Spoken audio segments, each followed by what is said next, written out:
We are pleased to have Alex Gibbs of the Denver Broncos as our guest speaker this evening. Alex is the epitome of what an offensive line coach should be.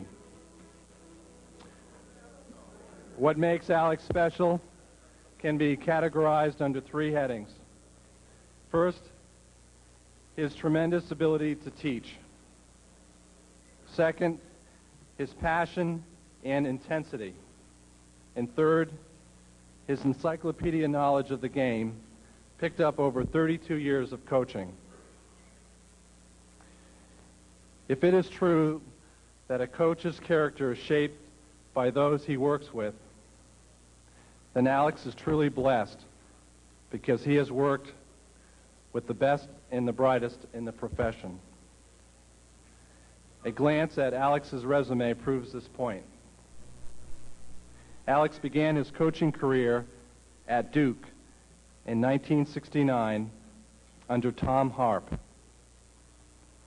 From there, he journeyed to jobs at Kentucky, West Virginia, Ohio State, Auburn, and Georgia. He coached the offensive line for such legendary coaches as Bobby Bowden, Woody Hayes, Pat Dye, and Vince Dooley. In 1984, Alex was hired by Dan Reeves to coach the offensive line for the Denver Broncos.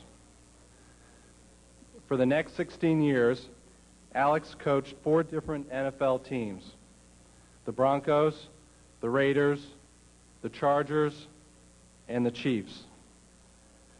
Again, he had the opportunity to work side by side with outstanding coaches, such men as Dan Henning, Marty Schottenheimer, Mike Shanahan, and of course Dan Reeves. Let's talk for a moment about Alex's ability as a teacher. All the proof we need can be found in his current offensive line at Denver. Alex has a reputation for taking middle round or undrafted players and crafting Pro Bowl linemen from them. His starting offensive line features center Tom Nalen, a 7th round pick out of Boston College, who has gone on to make the Pro Bowl. Guard Dan Neal, a 3rd round pick out of Texas. Guard Lenny Friedman, a 2nd round pick out of Duke. And tackle Matt Leipzis, an undrafted free agent out of Colorado, who Alex converted from tight end to tackle. By the way, this is the only line in the NFL without a 300-pound player.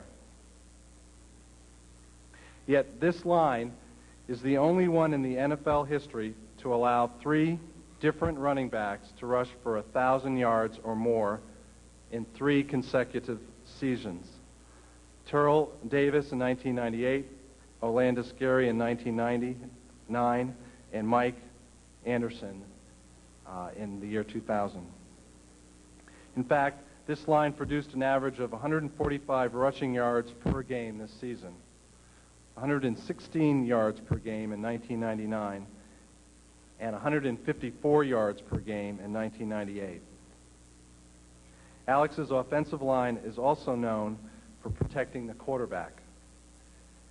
In 7 playoff games over 2 championship seasons, his offensive line allowed an average of just 1.4 sacks per game. And finally, let's turn our attention to Alex's passion and intensity for the game of football. Alex treats his players with what may be called tough love. Mike Shanahan says that Alex is as demanding a person as I've ever been around, but he can also put his arm around people and let them know that he cares. If Alex demands the most from his players, he also knows how to motivate them Alex's secret method of motivating players was recently revealed to me by Marion Kirby, who remembers coaching with Alex in the summer of 1968. Marion was one of Alex's assistants for the North-South All-Star Game played in Greenville, North Carolina. What Marion remembers most is Alex's intensity and how hard he worked the kids from dawn to dusk with triple sessions during the day. One night, Marion woke up in the middle of the night thinking it was time to practice again, and he accidentally woke up Alex. At 3 a.m. in the morning, Alex was quite lucid, and he told Marion a story about his coach at Thomasville High School, a coach by the name of George Cushwa. The way George Cushwa got his team motivated for a big game was to call in his captains and slap them right in the locker room. The captains, in turn, would gather together the starters and slap them. Then the starters would go around the locker room and slap the second stringers. The locker room became one big slap-a-thon.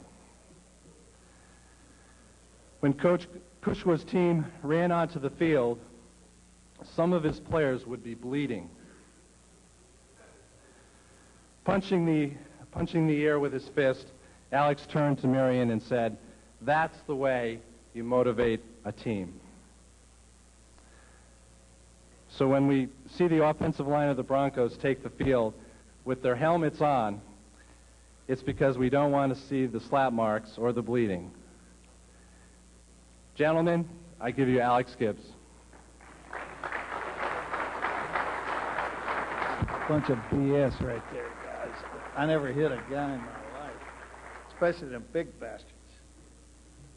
I'll use a little bit of overhead. I got a little bit of film to actually show you what sometimes is discussed but not really done in our business. And I hope between all this that we'll have an idea of what's going on. From a standpoint of pro ball, my reputation has really developed around zone blocking and zone running. I'm not saying there is a right and a wrong. I'm not saying that you have to do it this way. I have copied and studied every guy in this league I'm in now, as I did in college ball. So many of these things I learned the hard way, where I got it stuck up my ass and I didn't have an answer, and I kept digging till I found an answer, and I think I've got a few. They may not be right, they may not be legal, they may not be this, that, or in between, but they're what I do, what I teach, and how I go about it. And I'm going to spend the majority of the time, because I think that's why you're here, and I hope we can get to the core of this as we get going. So I'm going to talk about zone running and zone blocking as a concept, and I'm going to show you how we do what we do and what we try to teach, and then I'm going to go from there to pass, because I never let it be one-sided. In my business, if you can't throw, you can't run, and if you can't run, you can't throw. The minute you can't do one of those phases, they're going to get you in our league. The minute you can't physically do anything on an upper level, you have no chance, in my opinion, to win the whole deal. So as I go about it, I start with zone blocking because everybody talks about that, but a guy can't play for me because he can run block, can't pass block. That he's got to go. I don't want that guy.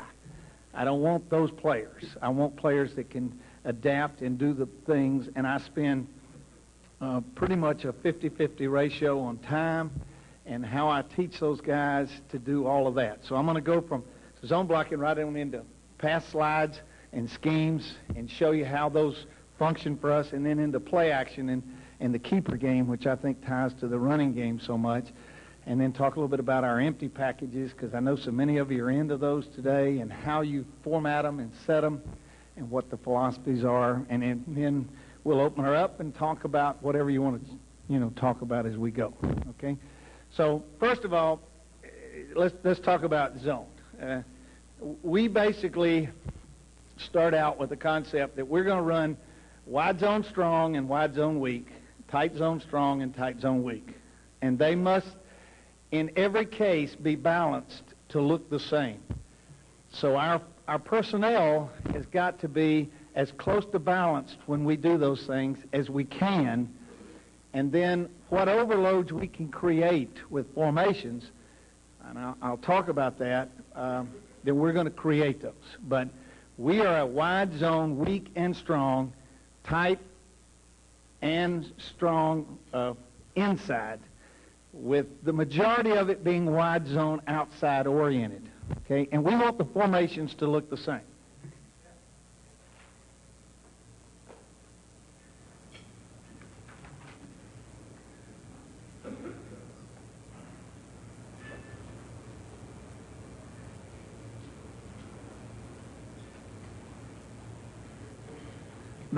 That to me is the perfect world, formation-wise. I want a fullback weak, a tailback 7-8 yards deep, a balanced wide receiver formation, and I want to be able to run that wide zone as frequently left as right, and vice versa.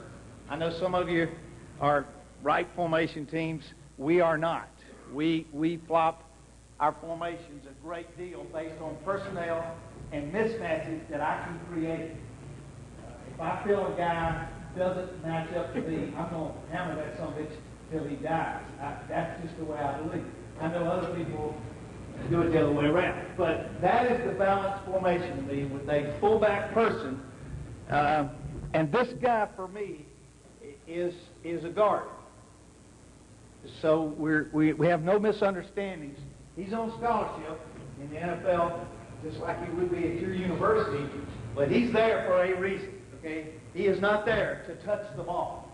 He is there as a receiver, and he's there as a major blocker in our corps. And we want to be able to run the wide zone play both that way and that way, okay? Equally from that formation. Now, certain things dictate what I can and can't do. I have to be able to protect the edge both ways. So the edge may be protected by me moving this guy that way, or that guy that way, or started in slot and moved him back, but I'm going to protect the edge enough and clean enough that defensively the 8 hat will not take me out of the play. So we start with that premise. Now, we're not a bounce team, and when I get into this, I always have a hard time because there are teams that run zone that G-block, tex block, center pull, and all of you know what I'm referring to. And some of you do it successfully. Many teams in our league do it and do it successfully. We do not do that. We will not do that. I have to virtually be ordered to do that or I'll get fired before I will ever do that because I want my track to be the same. I want this tailback to drop step and press the tight end's ass or an imaginary tight end's ass so that he is always on the same track. And I don't want anything to bubble that track. I don't want that track where he ever has a reason to do this number. If I'm running wide zone. And I want defensively, when we start, I want you to be in a dilemma as to which way is the play going. Now, obviously, if I start moving the receivers, I give you some agenda, but I also present you some problems as to how you're going to do your coverage and dictate the coverage that you're playing behind. And, of course, that has to tie to the passing game. We also are awfully big on moving our fullback to get to that spot. So he very well may do that, or that, or that, or that. He is going to move every week, or we're going to move wide receivers. Virtually every play. And if we're not moving, then we're into long cadence and quick count, running the same concepts. So that defensively, we want them up, out, down, lined up, so that we can make a decision of this wide zone concept that we're teaching. And our tailback takes a short drop step, and he presses that hold. And he has what we consider to be a series of reads.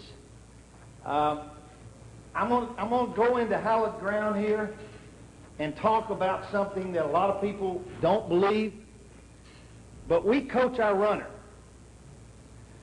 And that's sometimes hard to do because he's probably the best athlete that you have playing, your best player. He better be close to your best player for you to be successful. But we coach our guy, and we teach him what he is to read. And we do not believe in our system that a guy can go play and just play with skill. We don't allow that. In other words, we don't say, hey, go run where the fucking hole is and dodge all of them and go. We don't do that. And there are times it's very frustrating for this person because he comes out of your programs and high school programs, and he's the best player, the best athlete. He's never been told what to look at. He never knew what a defense looked like. He didn't understand the schematics of systems. And so we start teaching him right off the get-go, this is the hat you read. This is the hat you read. That hat sometimes is there, it's sometimes there, it's sometimes... We teach him a series of reads, and he basically has two on every play. He has a point of attack read and a secondary read, and he is told to run off that read. And it's very foreign for runners to ever be coached that way. Coach Hayes, when I was at Ohio State many years ago, said we could never tell a guy where to go. That he was too good to do that. That if he made yards, he was our guy, and if he didn't, we got him the fuck out, and we got another guy, you know. And I'm not saying he was wrong, because obviously he won a lot more football games than I won, but I believe you coach him. And I believe when you take the film, and you take the defense, and you teach them the process, I think they have a quick read. If we were running wide zone weak, and they were in a weak reduction defense, we tell them that's your number one hat. And you're going to press the hole as if you had an imaginary tight end right there, and you're going to read that guy. If that guy goes out, you go in. If that guy goes in, you go out. And you make one read, one cut off that guy. He always has a secondary cut. In this defense, it's obviously the second guy weak. And if that guy goes out, you go in. He goes in, you go out. So he reads 1 to 2 right now. And he lives with his read. And a lot of people say you can't do that. You can't functionally tell a guy that's that skilled where to go. I don't believe it. I don't believe that. And I coach the fuck out of them. I run the 9-on-7 drill. I run the 9-on-7 pictures that we have, just like I'm sure you have. And I'm up that guy's ass just like I am that left guard and that left tackle and that center, because I believe there's a close orientation into that process. When we run the ball strong, if it were a weak reduction team and we had this look strong, which is base to most people, that is our read guy. We do not read the end man on the line of scrimmage because he is a backer. In our opinion, the backer is a contained player. So we read that guy as one, and we read the next guy as two. So his read going that way is that system. If the reduction went the other way, and there's his one read, and there's his two, and if you ran it out the weak side, again, I don't read that one, I read that one. So the nose is being number 2. And here's the way we coach our runner. And I know this is going to sound strange, but we tell our runner, you get one. You get one cut. One. And whatever you make, you live with it. If it's out, then it's out. If it's in, it's in. What we don't want is feather feet. We don't want any decision-making in that hole where we run our wide zone. And we have some some problems teaching it. We have some guys that come out like you do, that they want to make everybody miss. We don't want that guy. A lot of the great runners wouldn't fit in the system. Well, what we've been able to do is take guys that have been good college players and make them great pro runners by forcing them to fit into the system. Now, when I teach the blocking schemes we're going to use are all geared to making that read very simple. Because I'm going to create that guy going somewhere if I possibly can. So when we teach the zone system, the up front people and the backs are tied to the fact that it's going to happen right now. We aren't going to hesitate and make it be almost right now. We're not going to dip, we're going to make a read, and we're going to live with our read. Just so we're all talking the same language. Now, when we set those schemes to block those people, the thing I want to be able to do, and I'll take it out the weak side since I started there first, is I want this guy to tell my runner very quickly, as fast as I possibly can, is it an inside of him or outside of him read?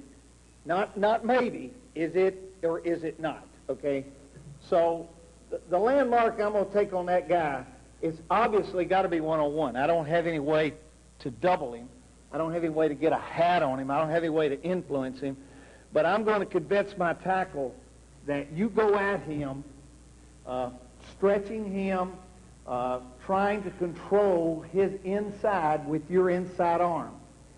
And I want him to come in or go out. What I don't want him to do is not to give my runner a decision. I want that guy clearly showing me where I'm going to run the ball. So I go at him and I stretch his outside and I grab or club with the inside hand. I'd rather grab than club, but some of them are so adept at hat out, club out, and they get good at it that I don't argue that point. But I know the great defender wants to stretch you and throw you out and fall back in on our runner. So I insist that his inside hand has to be his grab hand. And I tuck that sucker in there hard and tight. And I work it in a drill constantly where the defenders grab my blockers, throw them physically to the point that they develop great inside hand strength. And that will force that guy to maneuver somewhere. Now, he may come up the field on me, but if he comes up the field, I'm going to club him out and the read's inside of him. That is defensively the worst thing you can do to the system is to run up. If you hold your water right there, you're in business, but you're threatened by the fact that you're stretched. Now, the next guy in, which is the hard read, we double. And a lot of people don't do it this way. I'm not saying this is right or wrong, but we take these three guys and we work a combination into the reduced defense on every play, okay? Because that is the read that has to be as fast as possible because it's the first cut read. If the end played out there, then the first cut read is going to be off this guy. If that guy came in, the ball's bounced, it didn't matter what the inside of the defense did. So these guys work a combination together with the back guard having the nose singled. Now, I grew through the world just like you probably did that this was always done that way. I don't do that. And the reason I don't do that is the guy over my left guard is a better player than my left guard. Every week. Every week. This guy is a better player than that guy. So through the years I've said, now how am I going to convince my guard, left in a right formation and right in a left formation, how am I going to convince him that he can come out on a guy bigger, stronger, more powerful, lined up almost all sides, in many cases are all sides? How am I going to keep that penetration down so that the runner can stay on the path that I chose, the tight end path? And we developed a system where we tell our guard, you block the outside half of that 3 technique. You have his outside half. You don't have his inside half. So you come off with good width, and you knock the outside half of him off the ball. You don't have him off. You don't worry about any inside wiggle. You don't worry about any swim move. You don't worry about any guy that is muscle-bound that sits right there powerful, because the inside half's coming. And the center goes to his inside half, and we train these two, and we work just constantly. Well, he goes out, the center starts to climb. He comes in, the guard starts to climb. And they are going to double that guy as long as he doesn't move. If he sits there, we're going to double him up, and the runner's going to run off that 3, provided the outside guy didn't run. Now, a lot of people don't do it that way, and I'm not saying it's right or wrong, but it's the way we do it. As a result of that, our fullback never enters the hole other than off the same read that the runner did on that one. So our fullback, being in motion or whatever, he has got that backer off the same read that the runner has. So that if the end were to come in, he'd go out knowing the back is going out. And the back has to follow him into the system, into the wide zone set. He has the wheel backer, but he doesn't have him in A gap. He's only got him in B and C, and he's reading it like a runner. So he attacks the tackle. Tackle's block shows him out. He goes in. He goes him in. He goes out. And he's looking for the next backer on the inside level. The only exception to that is if we ever got corner fire, and I know a lot of you guys do that in college football because of those tight hash marks. We're seeing it more in pro ball because of you suckers in college ball starting it. We tell our fullback if he ever enters B and sees a weak corner blitz, that he is now the blitzer that has become the wheel backer. And so our fullback, if he ever saw this come from that edge, he would block that edge to keep that ball always pressing the hole. Then the wide receiver is told, instead of blocking the corner and or safety inverting, he's got the wheel back. So, and we live in that world now. We live in that world to keep the negative away from the process. And I'll talk about that negative as we go. Now, one of the problems you have when you start this system is this backside Mike can run the back door of the play. So you have to have developed a system out your backside that says, we're going to alert these guys like so. Now, our back tackle doesn't have that Mike backer unless he blitzes. But if he blitzes, he will chop him in the back hole right now. And our tight end will come to the 5 technique. If the Mike runs over the top, then they take that to the safeties instead. And all of that was incorporated into a system so that the runner could do what I told you when we started. And that is press the ball, make a decision, and get that way as fast as whatever. Now, everybody that studies us, that does the films, does the TVs, they keep talking about all our cutbacks. And let me tell you, it is not the way you really think it is.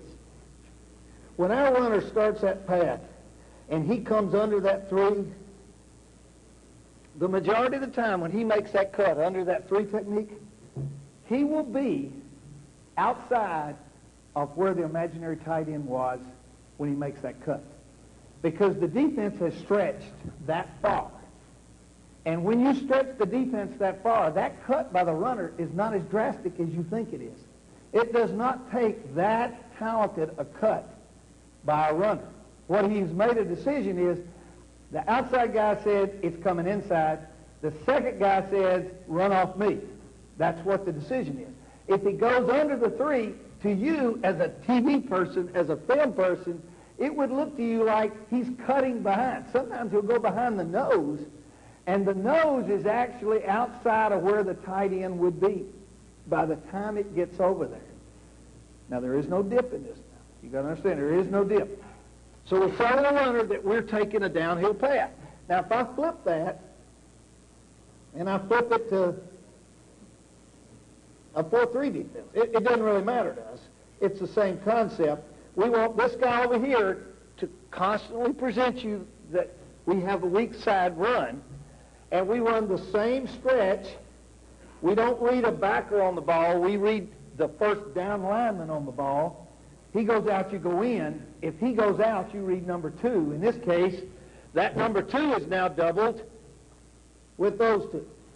If it were a bubble defense, different than everybody else does it, we force that end to go somewhere. We take the guard, and on the snap of the ball, he heads diagonally at the hat of that guy, and he drives him out and bounces to the backer. The backer will plug on him, and we'll have a little miss spot right there that we fit up on, but he knows right now that his read has told him, I'm going inside of number 1. If number 1 came down, like a zone dog, which we all see, they run the Mike Sam zone dogs, then he's jumping outside because his read told it to. If we ever got that front, he's going in that crack right there because the read told him to come down. Obviously now the guard would take that over and the tackle would slide up, and all of you do that, and everybody has done that for 1,000 years. That's no different. Where it's a little different for us is if it got reduced strong, which we're seeing more and more of in pro ball, we now go to double on that one just like we went double on the other one. And now the combination is these 2 guys working on the Sam backer. Again, what do we want our tackle to do? Same thing we want our guard to do. We want to drive that puppy out and make the cut come inside.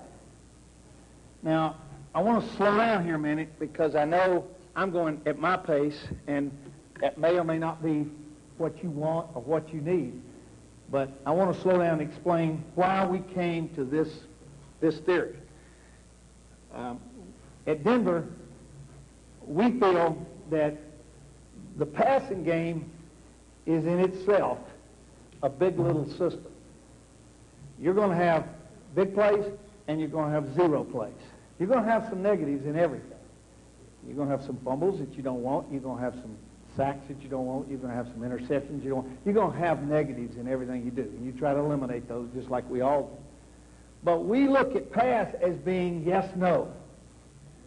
In other words, if we throw it 36 times, we would like to complete 21, 22 of them, hopefully more than that, maybe a few less, but somewhere in that range. But there's a lot of plays that are 0. When we turn our running game around, we're just the opposite. We want no negative. We don't want to run plays that are big-little, even at the expense of big ones. We do not want that theory. We want a system where the bad play gains 2, 3, 1.5, 4, 3.5. We want that to be the negative side of it, because then we can stay on cycle and stay out of 3rd and long, which is what our whole objective is. So when we developed the running game, we immediately started throwing out the runs that we couldn't find a way to make consistent. Well, wide zone became our way of living. Because if you have a good offensive line and a play-action concept and a keeper game, you have a great chance of always staying on cycle. You can keep your running game always in that category of whatever it is to be successful. At our place, 4.5 is what our guy has to have. The last 3 years, our runner has been 5-1, 5-0, and 5-1. Our runner, because we have one, just one. Our guy is a runner. And we want that to be on that consistent level. Do we have some long ones? Yes. But what we don't want is 2nd and 12 in our running game. So when we devised this system, we devised a system that gave us the best opportunity to do that, to eliminate penetration, to eliminate a system where a runner was sometimes making great runs and sometimes losing yardage. We don't want that guy. That is not what we do. We want it to be on a level. And we wanted it to overlap when we changed formations. So, for instance, and here's the beauty of wide zones, if your tight end is not in your groupings, because you're now in some form of flex or slot with flex or tight end over here. We wanted our teaching of our fullback running weak zone to be strong and weak, so that the teaching was the same. Does that make sense? We wanted it to be on the same teaching level, so that any time our center and guard got that look, they knew exactly where they were going. They knew how to set the structure. Now, all we had to be able to do was decipher where our fullback is and what his responsibilities are. And that way we could start doubling up on formations. One of our favorite formations, as it is with you guys, and we do it a million ways, every week different, is to get two tights on the ball. Because now our teaching of wide zone is the same left or right. It is the same. Does that make sense? It doesn't really matter to us how we got there. We could have started here and motioned to there and gone here or gone back there. But our teaching is the same teaching, and our up front philosophy is the same zones. So now while they're taking the formation and changing it week after week, and they've now got to line it up different, then we've adapted the formation the way we want. And out of that, there's a million ways for your passing game to be, very established. A lot of people like it that way. A lot of people like it that way. A lot of people like it that way. And we change that every week to find what we think is the best way to tie the pass with those runs. But the run is still going to come out wide zone. And if there's a tight end there, it's wide zone strong. And it doesn't matter how you adapt it. You've taught those guys, okay, now how are we going to come off? What is the angle we come off? What is the backside call combination? How do we adapt it the best way? Okay? And there's tricks that everybody tries on us that we've had to adapt different ways to do things.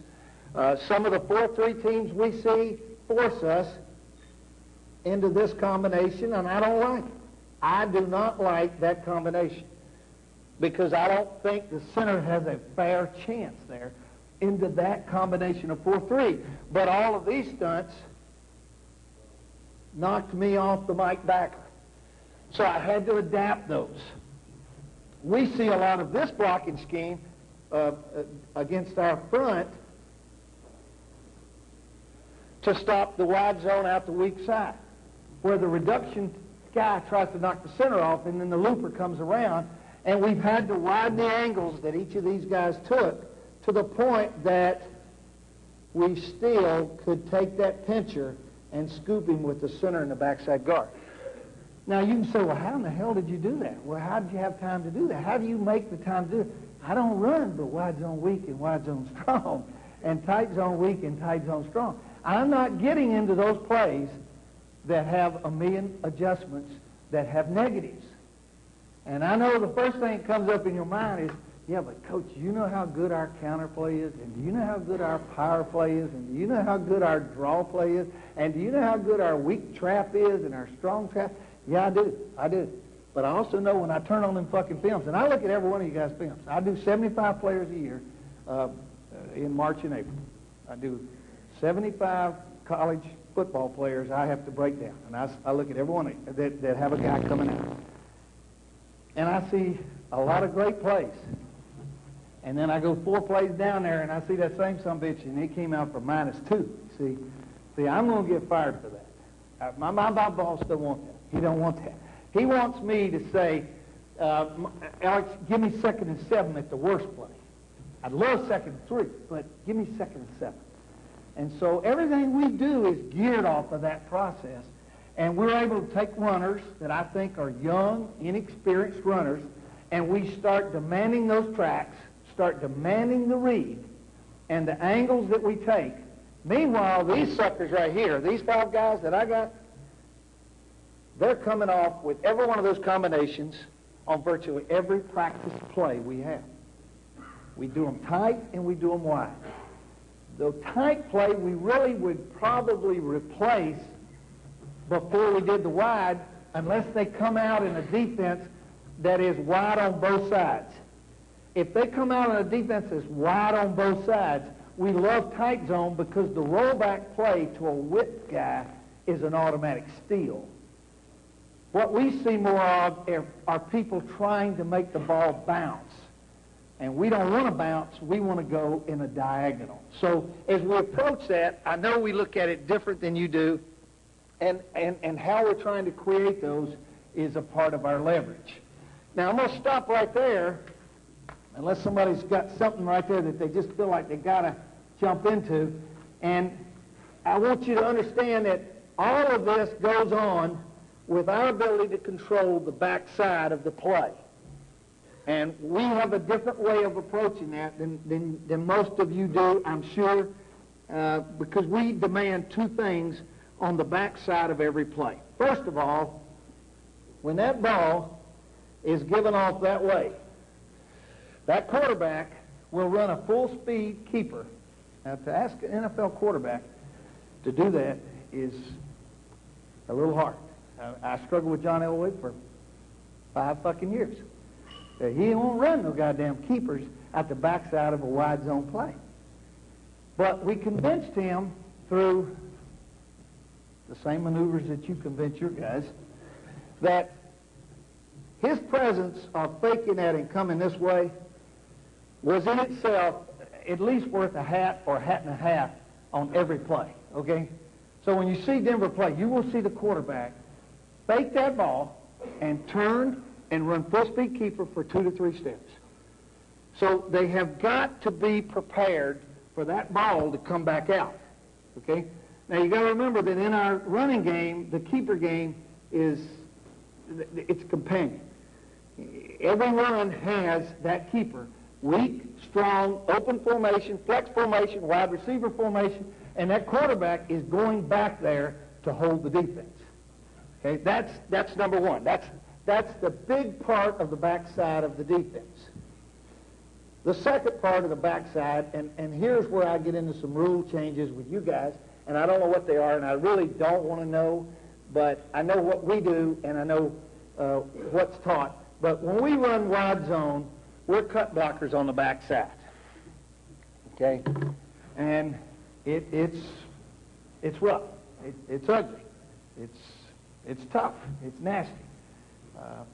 But what we do is everybody who blocks behind the ball, whoever their assigned person is, they are going to cut the defender on their inside.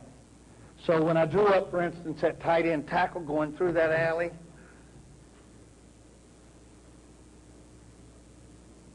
because I told you that guard's gone, that guy, if that mic ever shows, and that tight end will cut the legs of that defender on the inside. As I said, I don't know your rules, and I don't really want to know your rules. I know my problems. 2 years ago, after 3 straight years of leading the NFL in rushing, they called us all in, and they changed the rule in the NFL that you can no longer clip them in that region. And everybody assumed that, well, there goes the Denver running game, because they got no chance now. Because between the quarterback faking the keeper and everybody going down and chopping legs, we had backside seams, because remember what I told you, those 3 techniques play out, I'm going in. You understand? You see the picture? So the backside, all I got to do is hold them off a little, and I've got some backside seams that are not as big a cutbacks as you think they are because of those cut blocks. And the rule changed in our league that you could not clip in the clip zone. The old clip zone was an imaginary tight end to an imaginary tight end, 2 yards on either side of the ball. We no longer can clip anywhere. We can cut, but we cannot clip. And we were very frustrated about what we were going to do. I mean, this is revolutionary for us. And you know, what we found out is it actually helped us. Because what happened is we demanded that our players not only get those cutoffs, but that they get their hat on the other side. Our cuts improved. The nastiness of the cuts improved. We did not have 1 fine this season. We had 2 last year, the first year that it changed. They fine us on films. If they see something, the player gets a mail from FedEx, send in $2,500, $4,000, $6,000, whatever. and the player has to play it. So you can imagine, I got a hard time selling my guy to do something he's going to have to pay for. That's difficult now. That's very difficult. But when we convinced them that they could get there, we actually improved our skills. And we got better at knowing where to go to the cutoff angle. So between these two things, the lane behind is a big lane. And if we get to it, I've got all the cut-up film showing you weak, wide zone, strong side. It's over and over and over and over. And what begins to happen is you see a softening effect taking place because, remember the balance of what I was referring to? I want them to not know, is it going there and I'm cutting these, or am I going there and I'm cutting these? And is the quarterback faking the keeper out the weak side, or is the quarterback faking the keeper out the strong side? You got to picture what I'm saying? And out of that, really has given us an advantage.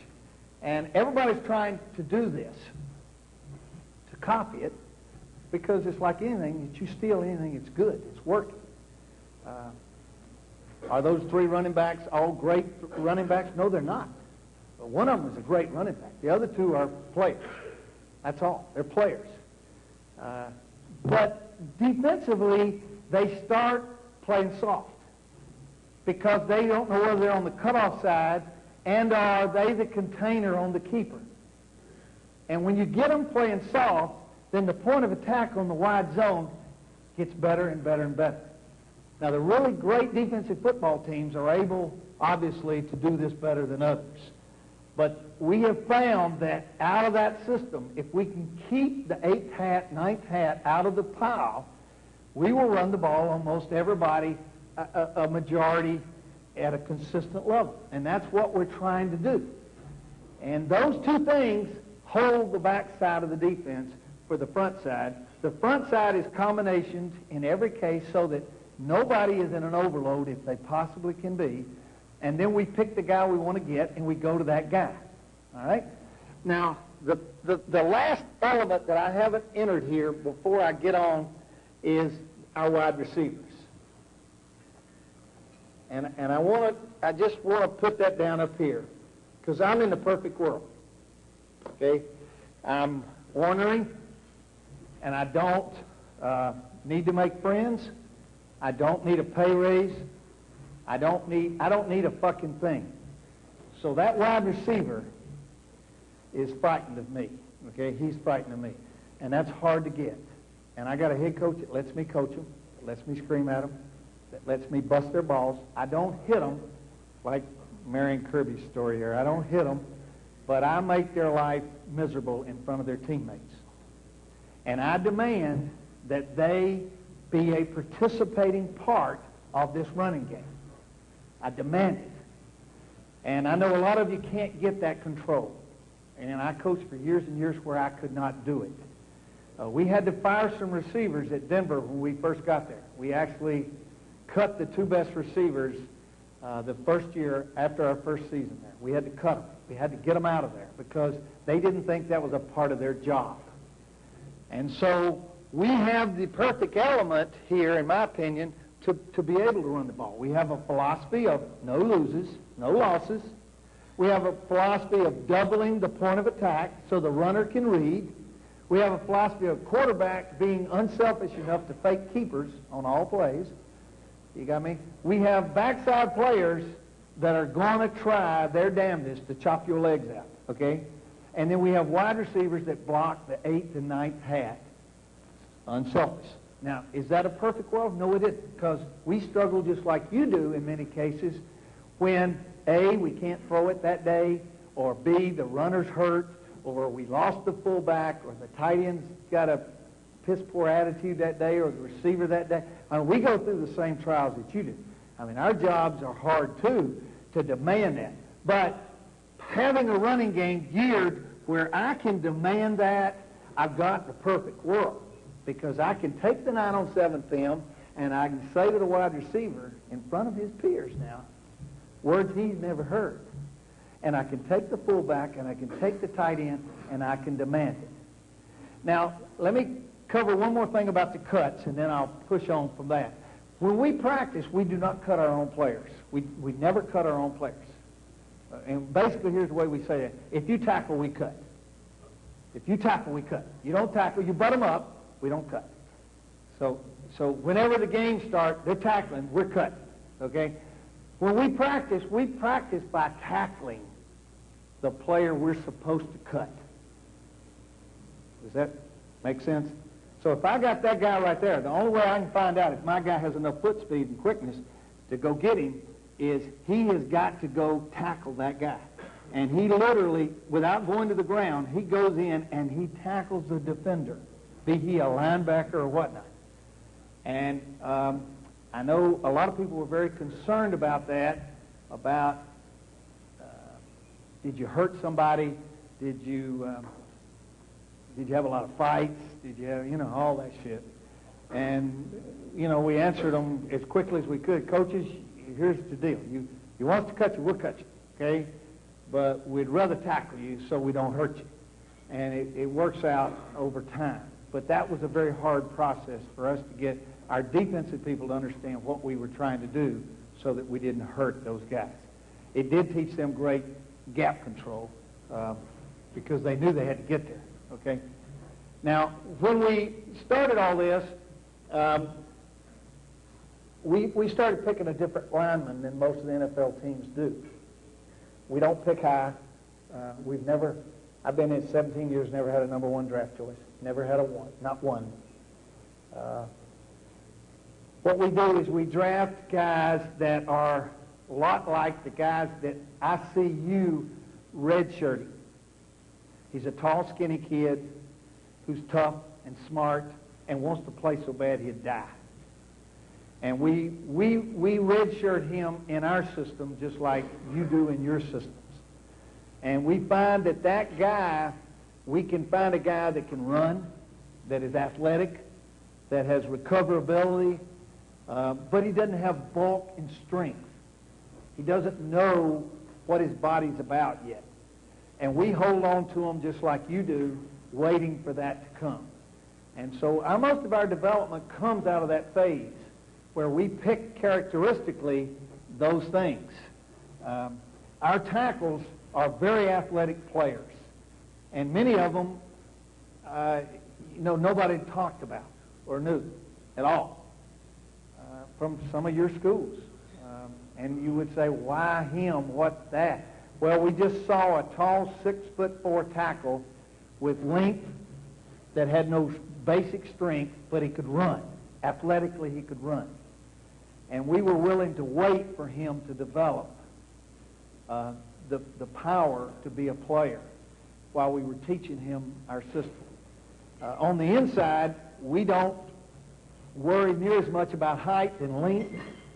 We think players can be way too tall on the inside, and we look for a guy that is a marginal height, leveraged player, guys that are really low-waisted, guys that have leverage under their bodies.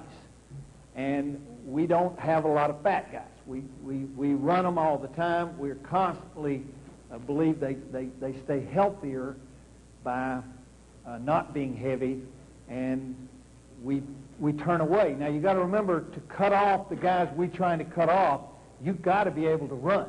You've got to have leverage. You've got to have athletic abilities.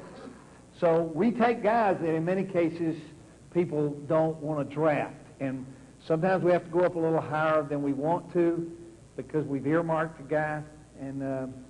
But historically we've had a lot of luck doing it that particular way and waiting on them. Rarely do any of them play early. That is very rare. We like to send our guys to the World League. We like to send our guys through this system that we're in. They must be very smart on the inside, unbelievably smart. We do not take guys that are great athletes that maybe aren't smart enough to play and play them inside. We don't even try. We have a test score limit there that would scare you. And it requires all the adjustment levels, and so we don't play around with that at all. And then probably more important than any of that is I want to see what their history was playing for you injury-wise. they were hurt for you, they're going to be hurt for me. I don't want guys that get hurt. I do not want guys that miss games. Most of my guys get operated on after the season, some form or fashion, fingers, toes, elbows, hands, knees, but they do not miss. They do not miss. And if they didn't miss for you, the odds are good. If they missed for you, I'm barking up the wrong tree, in my opinion. And so when I look for those characteristics, I'm looking for a guy that can play with great toughness and desire, and he doesn't have any ego because, hell, nobody wanted him, you know. And if you go back and look at a lot of your red shirts, I'm sure you know exactly, you can come up with 2 or 3 guys that you say, boy, that's exactly what he's talking about. That's the kind of guy I want. I don't want a guy that doesn't want to play. I don't want a guy that I got to beg to play. I don't want those. Those are skilled athletes. Those are not the guys. They're the wide receivers I got to talk into blocking force and elements. That's the quarterback that I got to convince to run the keeper when he's handing the ball off going the other way. That's that guy. I don't want that person in our core grouping when we run this wide zone play. So we can understand. Okay? Now, I'm going to throw some on and talk about it off film. And if you got questions, we'll start right in the middle of it. And away we go. All right? So I'll just take you through the progression. Our left tackle and left guard are trying to make that read so that runner has no choice. Is everybody with me there? I'm going to make him cut behind that 5 because that 5 technique did not pinch down. Okay, and our center's going to reach the shade, and we're going to cut the back door. That right guard did not cut, and I promise you, he got chatted with very quickly off that backside. Now, Elway's keeper right here, I would blast. But if you'll see the wide guy on the outside over there, he did hang a hair, and that created the running lane that I'm trying to make happen. Okay? And as I said, I got to get all these guys all these years, and if we got to slow down, we can. These are all run strong. You can see the left tackle and the left guard. I don't like the technique the left tackles use. That fat ass needs to get his feet moving better than that. But the right guard did a great job of making the runner read behind the nose. His read was to the end, to the nose. The quarterback is holding the weak safety. If you'll see that weak safety back there, he is afraid to lead because of the element of keeper. Now, this was a one-back set, but because it was a strong zone, it didn't matter to us. You see, the teaching is the same teaching, and it doesn't really matter how it happens. I'm not really interested in anything but just the teaching of the backside system. Again, the right tackle, I think that's shitty. That just makes me sick and want to throw up. The right guard got in deep. The left guard forced the runner to run where he wanted, and I don't like the runner's pause. Okay, now this is the MVP in the league, and I promise you, when he came off that field, I ripped his nuts because he cannot wait that long to make that cut. I can't block him long enough for that to happen.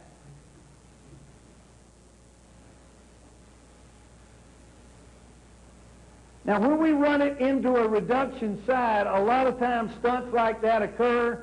We have all kind of concepts that we're teaching, and I know a lot of you would say, well, you can't just fall into that. Well, you don't. You got to work at that.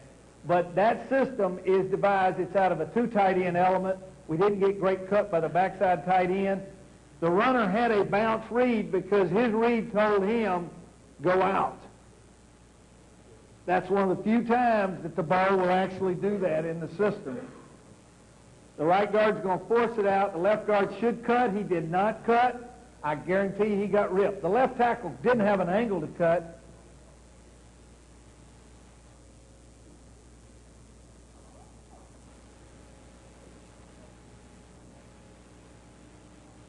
It is no mystery what's happening back here to the backside of the defense. Now, he chose to go out because his read told him to. Had his read told him inside, the big play here would have been downhill.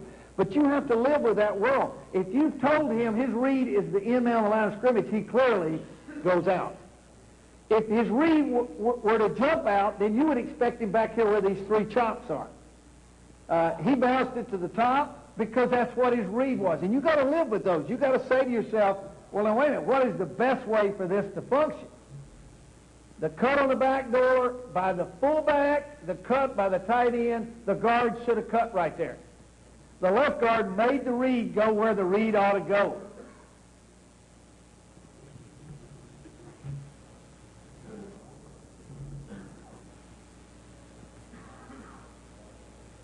Now that's what happens when linebackers plug. The end is clearly inside of our tackle, so the runner should take the ball to the top. He should run off the tight end, just like he did. Now, we back here don't know that. We're still trying to cut it right tackle. We're trying to cut it right guard, and the keeper is faking keeper out, the quarterback out the back edge.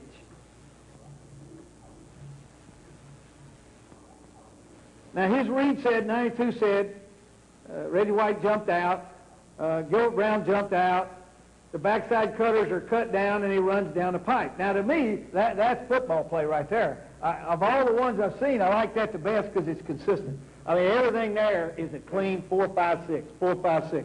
Let it happen. You know, then go to the passing game. Run it off of what you believe in the passing game. The right guard, we don't cut a tight shade because they smell us, and that's why you're not seeing a cut on the back door here. The tight end should have. The tackle, notice, went all the way up to the next level player, which I'm sure you're teaching too. The tackle's angle here was bad at right. Center didn't work double combination here because of something was taught that week. There's a softness there I don't like at left guard. I don't like feet coming back like that for the runner.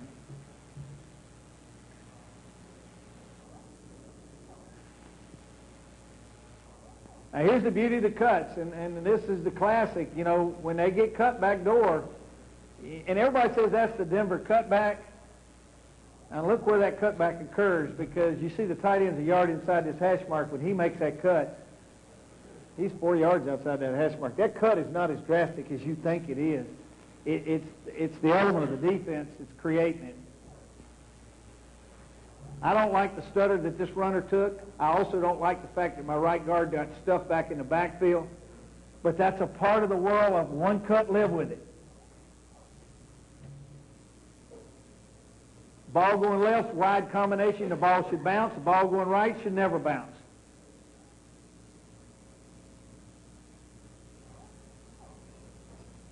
Ball going left should bounce. The ball going right should bounce as well. 3 worked out. He worked in. Cuts on the back door, created the running lane.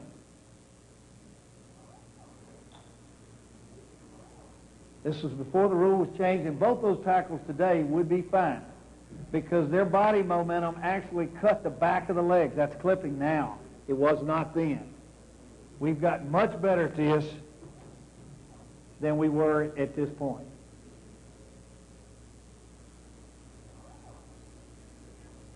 That's a wide receiver down in the briar patch down in there because that's our system. He's going to be down in there now.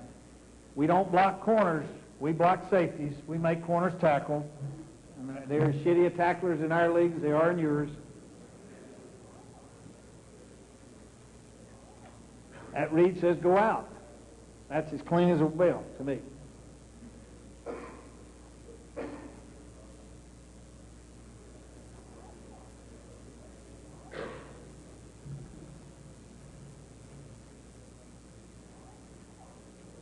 Now, a lot of these on film are Terrell Davis, who was our player a couple years ago.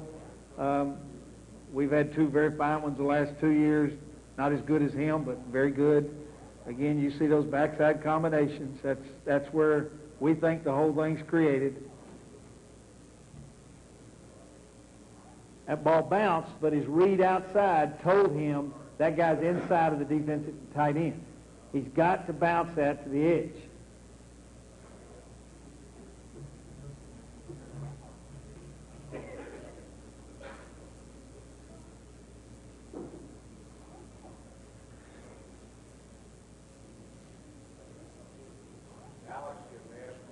I'm ready. All right, I got that reel too. All right, if I do that, I have to make a call that basically alerts 2 people. It alerts the front that we have no fullback blocker. The question he has asked is, when you're in one back and you run the ball weak, the quarterback is a responsibility because the wheel must be walked. The backer weak must be walked. so that a receiver and or whoever is removed has got that guy. So the quarterback's a big part of that element. And then the way we teach it, it's not... You had a shot there of the tackle zone and up to the weak back. Well, here's up to the weak backer and no reduction? No reduction. 3-4. Woo. 3-4, well outside. Like so? Good bring motion and There was nobody on this guy? Will was off. He was off? Yeah, he was over from 3-4 up to the Will. Didn't bring motion. So that guy? Yeah, he was off. Yeah, I shouldn't. That should not occur. Make a call. Basically, if they were to remove that guy, we could run it with no call. If that guy were not removed, and we have to account for that guy, then a term has to be added to the phrase. 3-4, well outside. He belongs to the fullback. He's got to be a receiver or a fullback that's motioned toward him. Okay? Cover 2, and the guy picks around with it. In and out. Quarterback has to make a decision. He's got to make a decision. And we do the very same thing strong to the flex side. So the flex side of a tight end is the same as the weak side concept for the quarterback and the training of those players. As I said, we run this same thing out the weak side of the defense.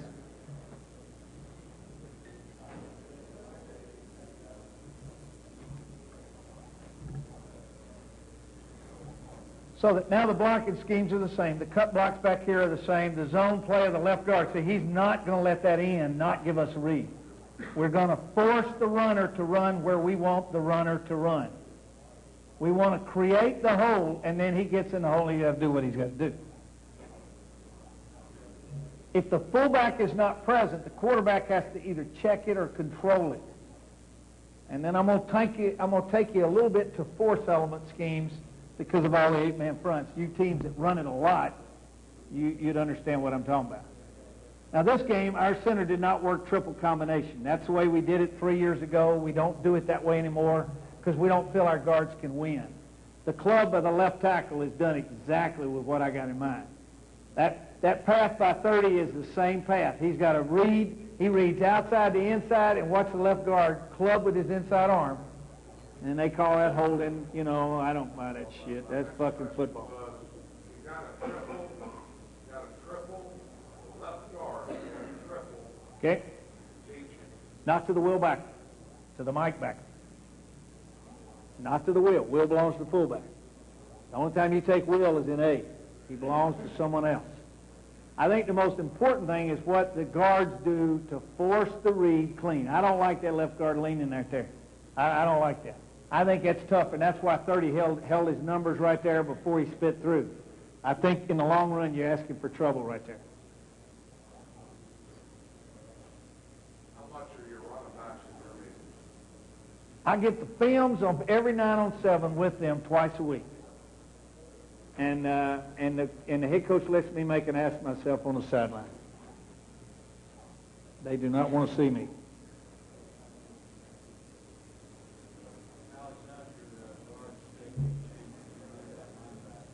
If what? Okay, we do like everybody else does, I guess.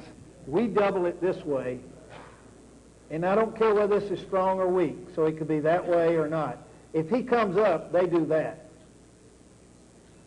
They double the walk-up just like he's a 3 technique. Because then, whether he picks in or picks out, you've got the same combination of concepts. And I think that's a very important phase of this that you can't overlook that. I'm afraid we're getting stymied. Let me show a few more. I don't want to slow everybody down, but at the same time I want to give you your money's worth and try to at least talk about, you know, how all these fit. Now, we're big with our lock hand. 65 right there is as good as I've ever had. He has got great strength in his hands, but he might weigh 261, 264. That center is 281 since time began. The right tackle sometimes weighs 85, a lot of times 81, 82. I just think that fucking fat shit is overdone now. Now here's that combination I was talking about, how you got to be able to twist that over. That's a tough combination. That takes a lot of work, Garrett. I don't mind telling you. Now, a lot of times we do this with our backside tight ends. If we find a Sam backer that's worried, when we had Sharp, we did a lot of this, because he actually would take the Sam and the safety thinking keeper's coming back here and not block him into play. We do that a lot of times. It bothers some people. I'm not saying it's going to win a goddamn game, but it's a part of. I don't like this blocking scheme because 30 had to do that. When he had to do that, I don't like that. I don't want any part of that kind of football. And that's what changed me into triple blocking scheme.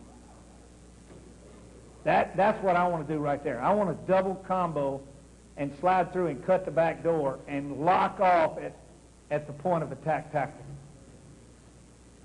We don't cut our fullback a lot unless they're really good players at linebacker that we don't think we can block.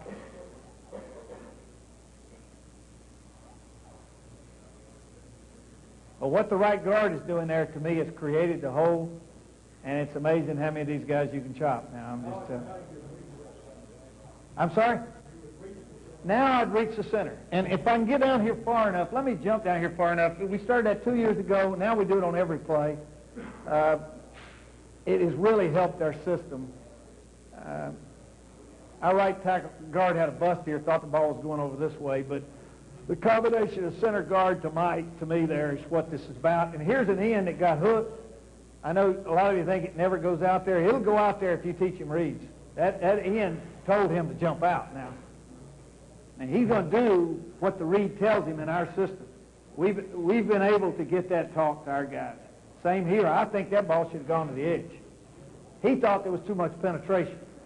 And that's the magic word at our place. If the feet of the lineman go back, and 65s do go back there some, then the runner has to make a decision of downhill. I don't like to let that happen. I want it clean so he doesn't have that rebuttal. Do you change the vertical split of the running backs at all? The vertical. No. He's 7.5, 8 yards. Our running back coach controls that. The fullback motion changes constantly with wheel on, wheel off the ball, because we don't want a wheel to blow us up back in the backfield. Now here, to me, he could have taken the ball out there, but he saw grass. This is one of our second or third kids. At least he went downhill, see? And I don't have any bitches when that shit happens. Now here's a great combination they worked through. That's a nose looper by zone blocking that you got no chance. The right tackle got cut off back here, but there's some good things took place.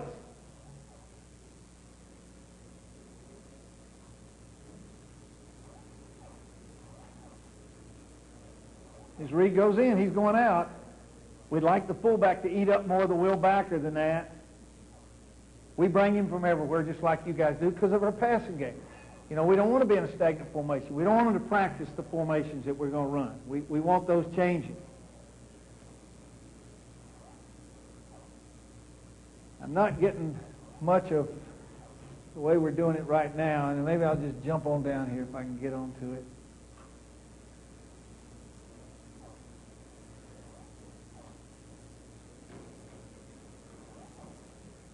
Ends inside. Reed goes outside.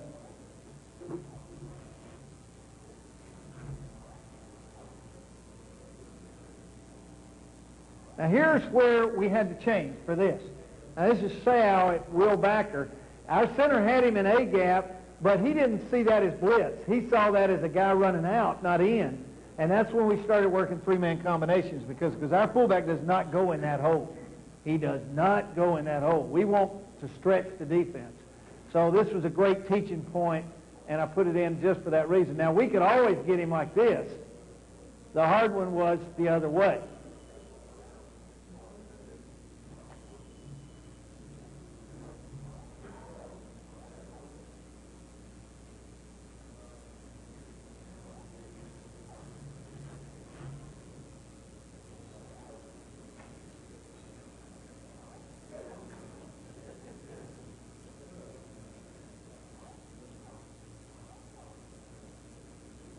That's a great combination by the center working all the way back to the backside door. And you can see the right guard didn't get it done, but boy, he knew exactly what he was trying to get done right there. But I think that combination of center, left guard, left tackle, that's as good as you can teach right there.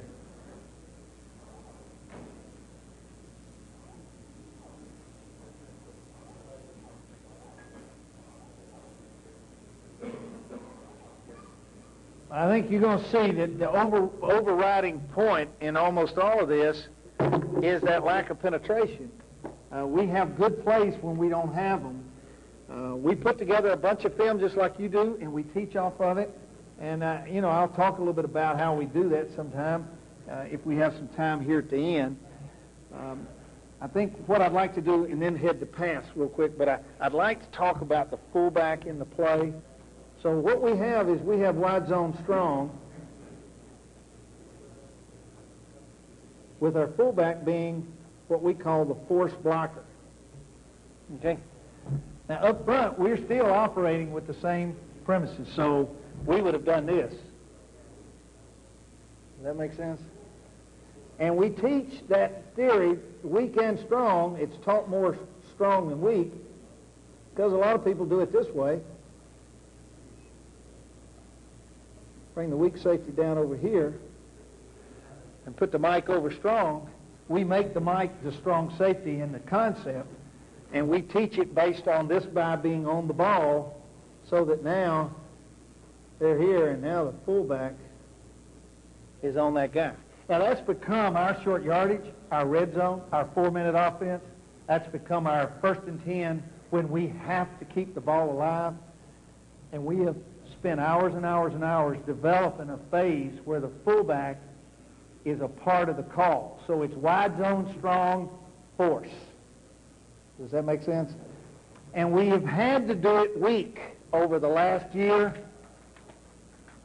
And this would answer the question you asked about how do you account for Will. We see this defense a pile where Will comes all the way to that A-gap. Mike plus is over, and the weak safety is sitting right there. So now we have adapted to wide zone weak fullback force, so that that's the fullbacks, and now those have those, and those have those. And in order to account the 8-man front, we've added a term, weak and strong, that told us we now count them out, and we structure them differently. We were forced to do that. It is the only way, in my opinion, to put a game away. And those of you who don't have the ability to put a game away, that's the saddest thing, I think, in football. And the games that hurt me the worst is when we have a lead, we got the ball, and we let them have another chance on offense. Their side. It just kills me. And what I don't want to do is I don't want to run an offense that doesn't give me the ability to put the clock away. Now, a lot of people immediately go, and this is not our style. We do some of this, but this isn't our style. We don't like this formation. I mean, I don't. To me, you have no threat now of pass at all. I mean, you don't. And most people in our league now put an extra linebacker in and take a corner out. And I imagine you're about to see that. If you aren't seeing it, you're getting ready to see it. So I don't like that. What I want to do is I want to develop a system where I still have 2 wides, still can run keepers, which I think is the best play for 4-minute offense there is. I mean, because they start gambling, trying to stop your run, and you can put away games. You can get in the red zone, you can get into plus territory, and you can score points. You can put that same pressure in short yardage. We run short yardage offense out of force element rather than out of 2 tights, 2 backs, because we want that threat always present in how we teach it. Does that make sense? And so when I talk about wide zone weak, wide zone strong, I also talk about wide zone force weak, wide zone force strong. And they're a big part of the whole thing. They structure and give us a way to run the same blocking schemes and everybody be tied to the same things. Now, does that give us a little bit of wide zone, or do we need some questions before I go to pass? Talk the mechanics of Okay. Okay. Now, our inside three have to be brilliant. They have to be brilliant. I spend all my time making them make a decision because of shifts, because of shades, because of how they adapt on defense to is he inside or outside. You see? So everything we do comes out of the core of those three guys deciding on the blocking scheme that we're going to use collectively.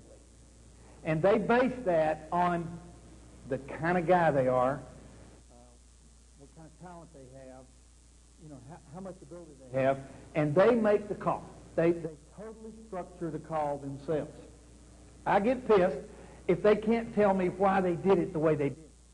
I don't care as much that they did it perfectly as that they knew why they did what they did. And so I demand that they either work in unison or they work with somebody behind. And the lead horse will come out of that group. Usually our center makes it. But our guards have to be able to see threes and twos. They've got to see is the stance of the body going in, going out, sitting off.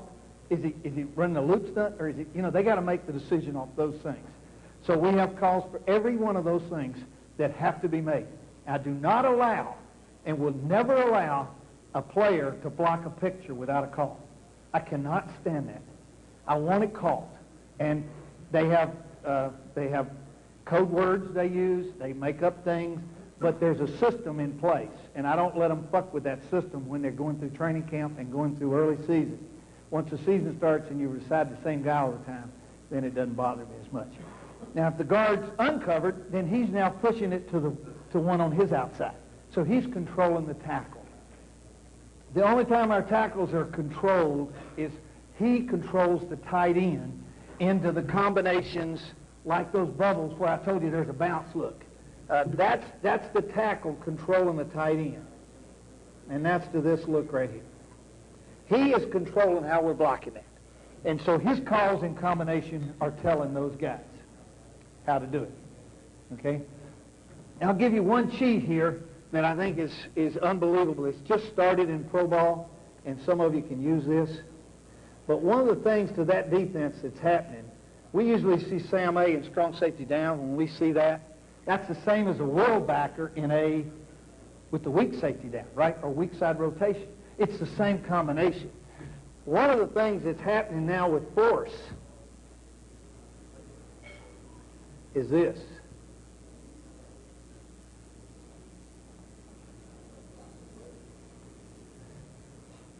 And let me tell you why. Defensively, when your tight end releases outside, the safety in theory can't, he got a problem. He got to decide. So the combination of these two blocking schemes together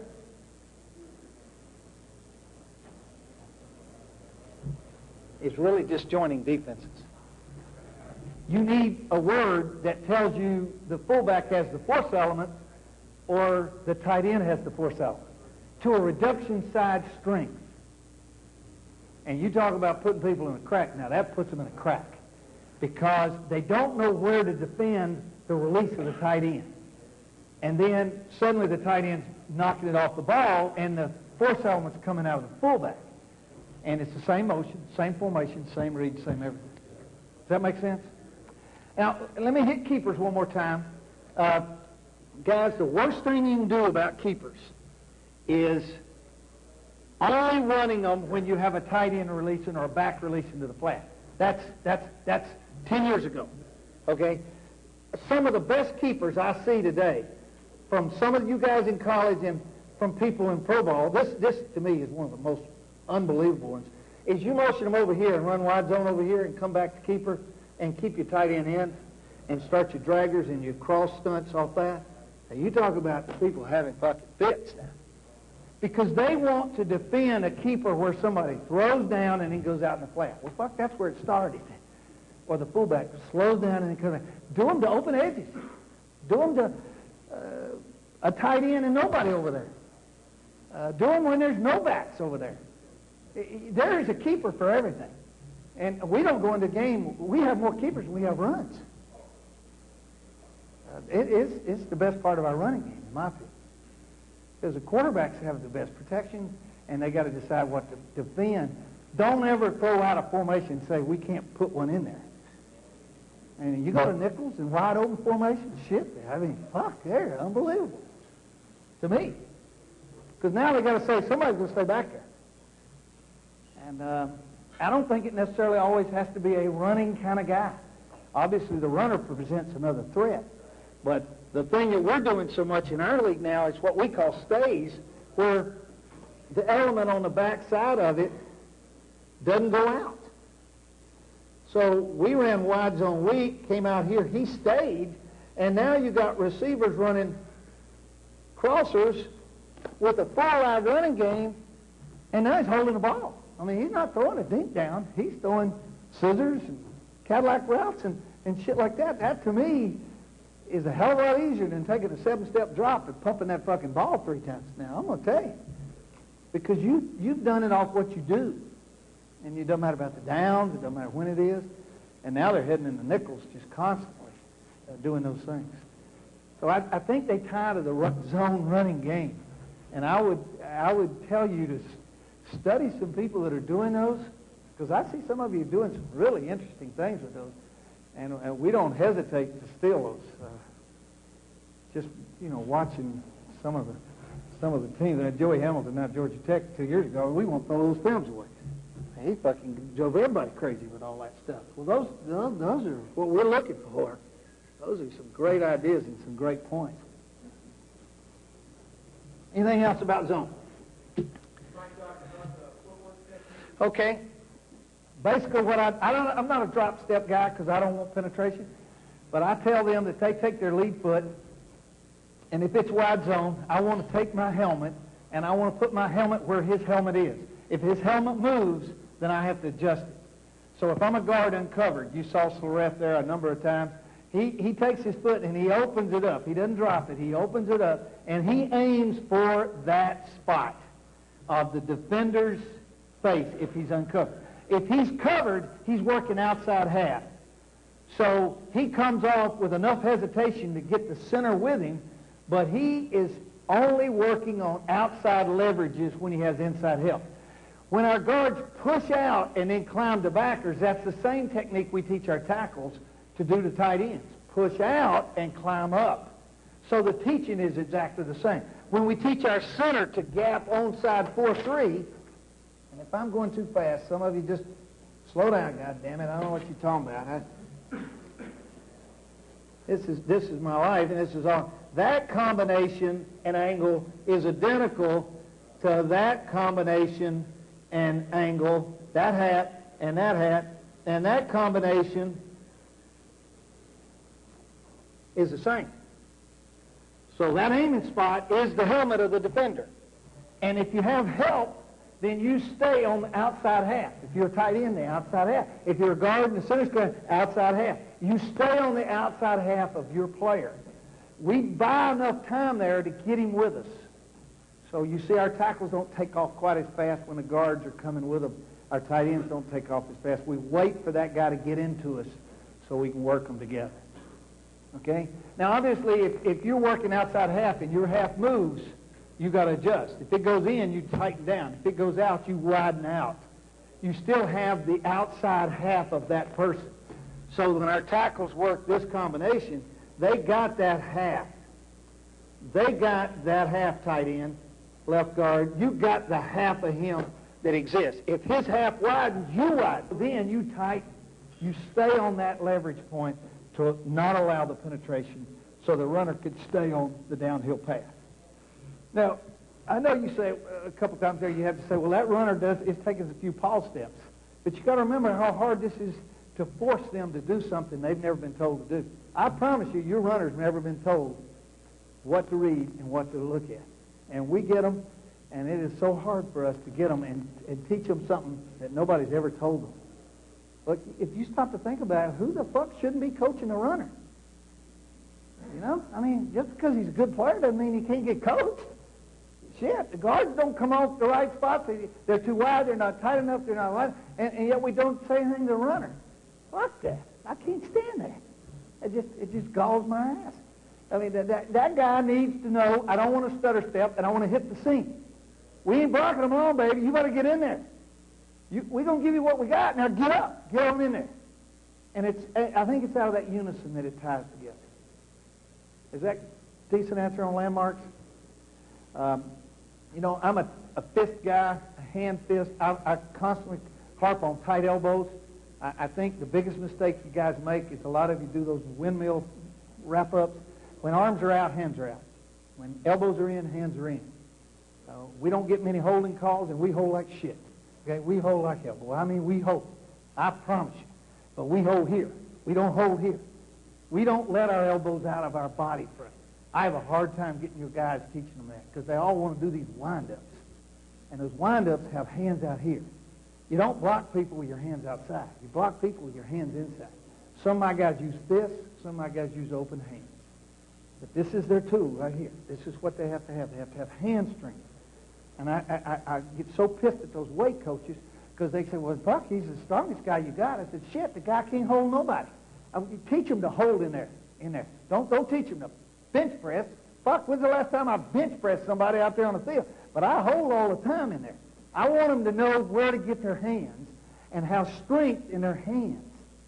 And those guys are strong. And I don't care. I don't have any big guys. I don't have fat guys.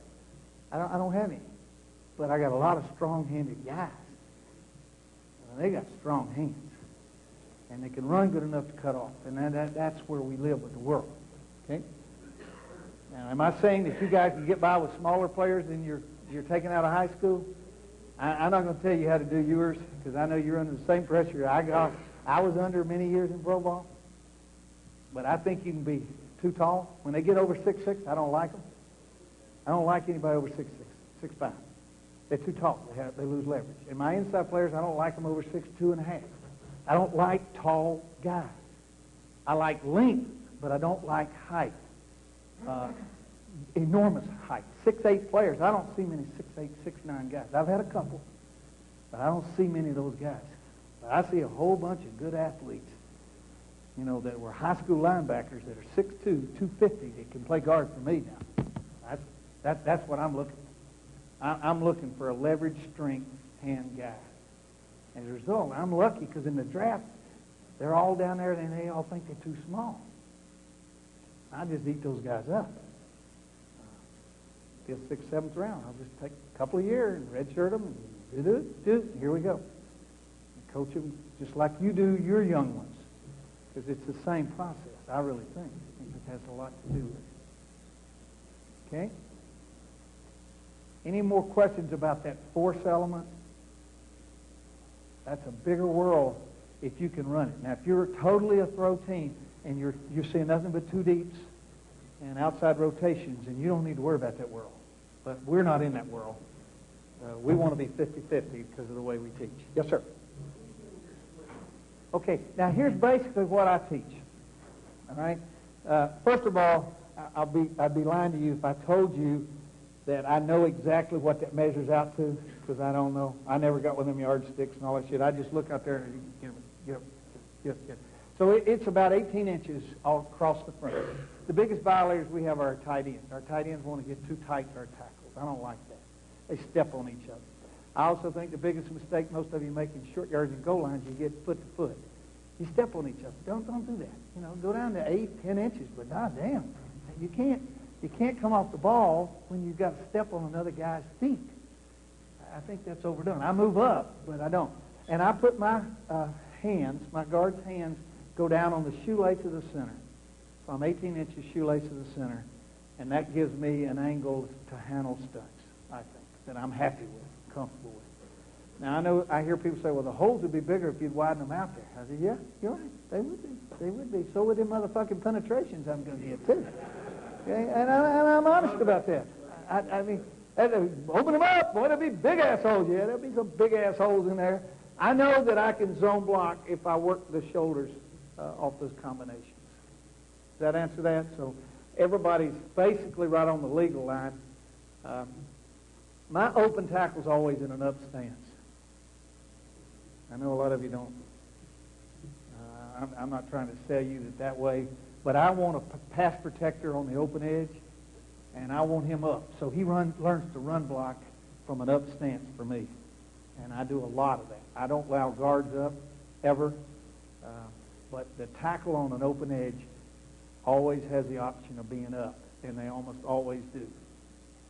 If they're double edges, then I'm double up. Okay? And we still run the ball weak, as you can see. Now, the reason that I put weak zone, a lot of teams don't teach weak zone, is because of zone dogs. Now, the zone dogs are based on safety support and linebacker bubbles. So the best way to attack zone dog teams is to go away from the bubbles and away from the zone dogs, right? It doesn't only make sense. It's also why we love slot, because they don't like to fucking set those things with slot. It causes them a problem. They don't want to bring a safety down to the tight end side with slot away from the set. So the minute I figure out your zone dog system, I'm heading toward weaker, strong zone, and the only strong zones I want to run are force zones. Does that make sense? Because I got a safety and support. Or I want to get the slot where you have to sometimes check out of it. So I want to format how you're going to set them and run away from those, and that's why we become so much more weak than strong. We run more weak zone than we run strong zone. We do not run enough strong zone, and we let zone dogs run us out of it. Same thing's true, I'm sure, in your protection schemes, which I'm going to talk about. Because you can no longer dual strong in the NFL to a bubble. You can't do it. Your quarterback's going to get killed. You can't do that. You have to have another way to do it, and I'm going to talk about that when we get into it. But it's a big part of zone running. So I love to come out, move the fullback around, and have slot, or create slot with motion with the fullback weak. Okay?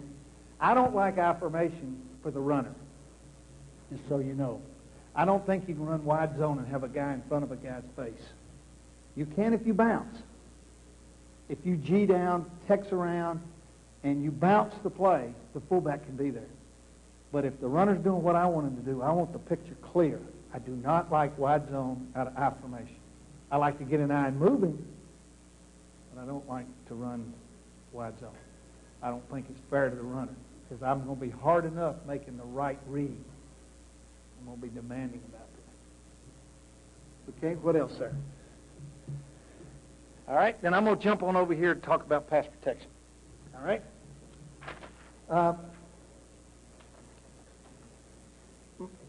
In the NFL today, and I'm sure it's that way in college because I see them, and I see my son, and he's the worst zone dog guy I ever fucking saw in my life.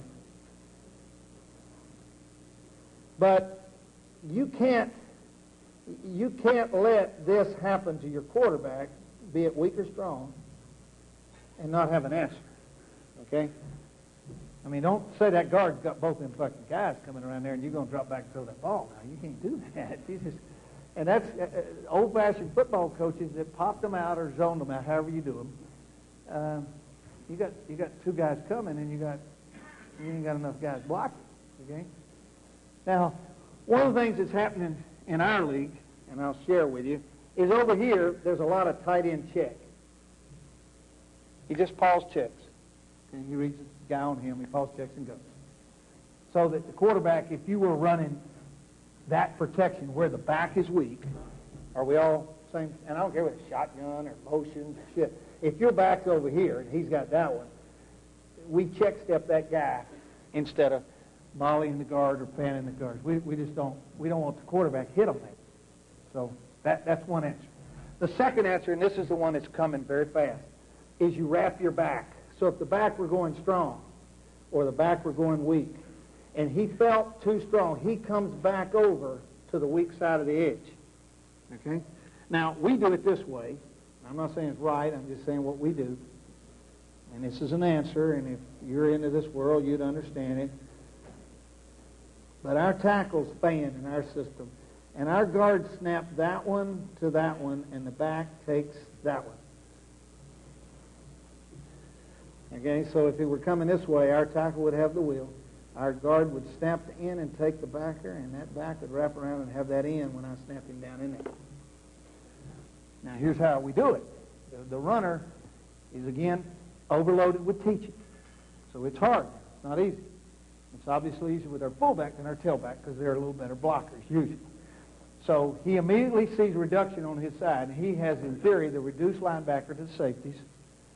And the very minute he doesn't see the thing, look, he immediately gets his eyes weak side. When he goes back to weak A gap. And we coach our guards, when that end comes down, to snap the end to him and take the linebacker. We used to try to wrap the back all the way around, but he couldn't get over there. He couldn't get over there. The linebacker had too much head of steam. So we snap the end to the back. Sometimes the backs cut them, sometimes they don't. Depends on quarterback depths. But that's answer number 2 to it. Your back can't read and check out. He's got to read, and check out. Does that make sense? The tight end can't go. He's got to check and go. All right? Now, personally, I hate to go beyond that stage because I think the best passing games don't have people staying in. I'd rather our quarterback know he's in trouble and dump the ball down and dump the hot and have a route to throw than to keep them in. If I had my way, we wouldn't keep anybody in. I'd take all of them. But the quarterback has to be a part of that philosophy. A lot of times, the quarterback coach and our head coach want a way to work the ball deep. So to work the ball deep, they got to get the maximum protections. I don't like that. I personally would rather see people out. And I know I'm in a big minority in this room saying those things, but I really believe that. I don't worry as much if the quarterback knows he's got a problem. Where I think it's hard for the quarterback is when he doesn't know. Is it, am I hot or not? Have I got enough people or not? See, that's what I don't like that. I want that son of a bitch to say, well, shit, here they come. She's gone. And then when there's 4 or 5 that he knows I can deal with, I deal with. Does that make sense? Now, to do that, I have to take these smart guards and teach a system. I don't know what you call it, but I teach a system we call SCAT.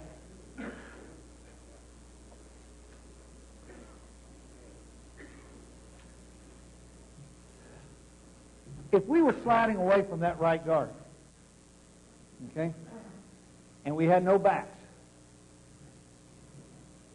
we tell that right guard he's got 2. We tell that quarterback, you better get that fucking ball back. All right? So this right guard sitting there, and he's going to snap that one and take that one, or that one and take that one by himself. Now, I see a lot of you try that, pull the tackle back and read this shit. Well, you go play tackle and you find out about that goddamn thing. That don't work, guys. That don't work. That may look good. That may be all right on Thursdays and Wednesdays, but that don't work. The hardest job, besides playing quarterback in football, is a tackle blocking a wide rusher. Leave those fuckers alone. Don't give them any more jobs. Don't give them any more fucking hats. The hardest job, besides playing quarterback, bar none, is a right or left tackle blocking a wide rush athlete that's much better than he is. So I don't ever tell that guy, oh, you look to him, then fuck that. I don't do that. I don't believe it. But I think I can take one of them sawed-off guards of mine that are smart as shit and say, you snap that bastard, you get that bastard, you choke them both. And quarterback, throw the ball. And that's the way we teach that. We are always in a slide system one way or the other. I don't believe in popping people.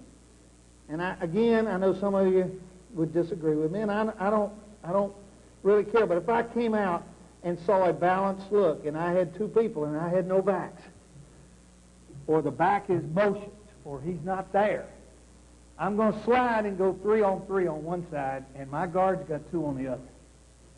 But I never fuck with that tackle. Ever. Because it's too hard. It's just too hard. Now, I know some of you try, and I understand all that. But I just don't do that. Okay? Does that make sense to everybody? They occasionally on some 5-steppers talk me into doing this, where he goes from that one back to that one. But here's what I try in my mind, and I'm going to be quite honest. I tell our people that we are going to always win on one side or the other. Hopefully I'm smart enough to be turning to the right people. Hopefully our game plan got me my best against their best. or my 3 on their 2. So I'd rather have a winner side than to be able to sit there and tell the quarterback, well, we might get back there or we might not get back there. What I'd rather tell the quarterback is, okay, you hear us going that way, that motherfucker over there comes, you better throw that ball. I feel safer then. I just feel safer. And then I tell my lineman, you better find a way that they can't get to him quickly. Okay? Now, if I'm tied to a back, then the only compromise I make, and I see most of you doing this, occasionally I'll turn a film on and you don't. But if anybody ever gets in the gap away from our slide, our guard has that guy. That guy ain't going to hit our quarterback now, okay? And our back now has my guy. And you have to work at that. I don't worry as much about the ones that show. The ones that scare me the most come out of secondary, like a weak safety, and here he comes running down. Now, that's the ones that scare me, because sometimes my guys don't see those very good. But I tell them a running guy's a bigger threat than a fucking guy lined up in there. But I don't let that guy ever get in there. I don't care whether we're in gun or not gun. I don't care. I don't want that guy creating our quarterback having to speed up before he can speed up.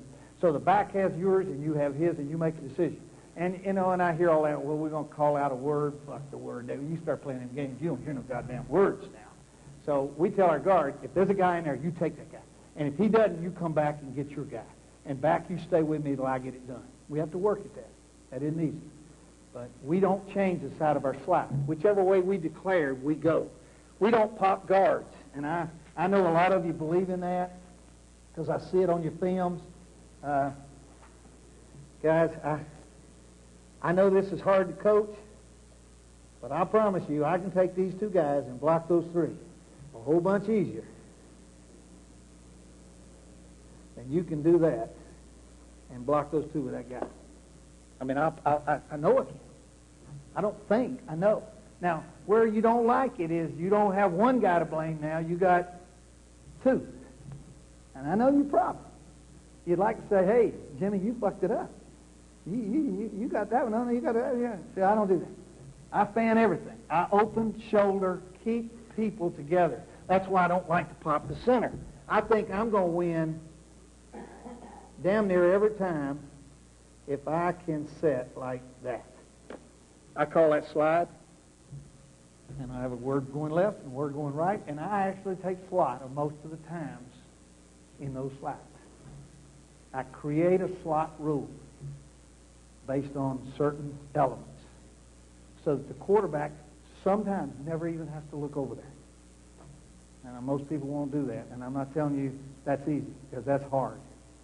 But there's a lot of times that we're in slot because of our run and throw, and we don't want the quarterback hot off a guy coming off slot.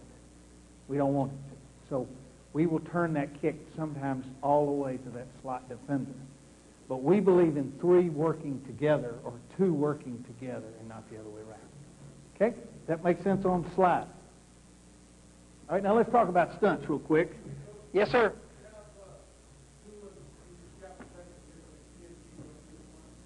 Against what? Okay. We have two systems in this. I assume you're talking about a bear defense of some sort, like so. Is that where you are? Okay. We have 2 systems. We go down and the back has the edge, or we go out and the back has everybody else. All right? Yeah, they're double scattered if there's no back. So if anybody else came, both guards are now double bumpers. You with me there? If I had no back. If I had no back. And I'm going to go to that in just a second and talk about that. But I believe you go down and the back has the one on his side, or you go out and the back has all the others. I don't like the back to check out on that defense. I will tell you that. And I raise immortal hell if I got 5 one-on-ones and he's doing a fucking check down. I get nervous about that. Because that's hard right there now. It doesn't take one slip of the tongue there. So I ask them to stay with me, at least bump their way through on that defense. Same with nickel. I mean, it's the same concept, because I don't want to change the way they're taught there, if I can get it. Okay? Now, let's talk about stunts just a second, because I think I can help you here. I really do. I think we have as close to the answer as there is.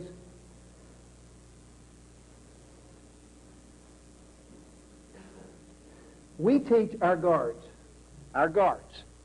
if slide is going away from you, so let's assume in this picture it's going that way. We tell this guard, he has two base kicks, and I'll talk about the kicks when I start talking about pass pro, but I'm talking about stunts now. If that guy ever makes an out charge, he snaps it immediately. He doesn't read anything. If a man on his outside and slide is going away goes on his outside shoulder, he snaps it. Right now. Immediately. If the guy makes an in charge, he closes the in charge. He washes him, or he hooks him up, or whatever he's got to do to be a defender for the box. But if that guy goes out, he is going to snap that guy right there. If when he snaps, there is no stunt, then he closes the snap. Sometimes he closes it by cutting. Sometimes he closes it by re-engaging. But he closes the snap after the snap. Okay? Our tackles are taught to read stance, tightness, whatnot, and we always have a drag arm in our kick. Now, we're in an up stance on the edge, just so we're clear there again. But our inside hand, if I'm at left tackle, is always in a drag alignment. The snap and the drag go together. So that the TE stunt, guys, is stopped before it ever starts. Because at our place, you go out, we're snapping your ass right to the tackle. If the guy outside doesn't run it, then I close the guy, I'm going to snap. Now, I don't ride and read now. I snap that fucker right now. Does that make sense? Now, if he goes in, I got to defend. Now, he goes in here, he's into me, or he's into there, or he's step clubbing or doing whatever he's doing, then he's mine. I got to now work with the center on a looper coming back around. I got to deal with all those things, but you can understand what I'm building right there. But you've got to stop this stunt first. This stunt right here has got to be stopped before you do anything else. And the only way to do it that I know is to snap the thing. And the tackle must always have his drag hand, because if he gets on his back elbow, he's a dead duck. So his hand has to go from there to there in his kick. Always there. All right? Now, when we coach our guards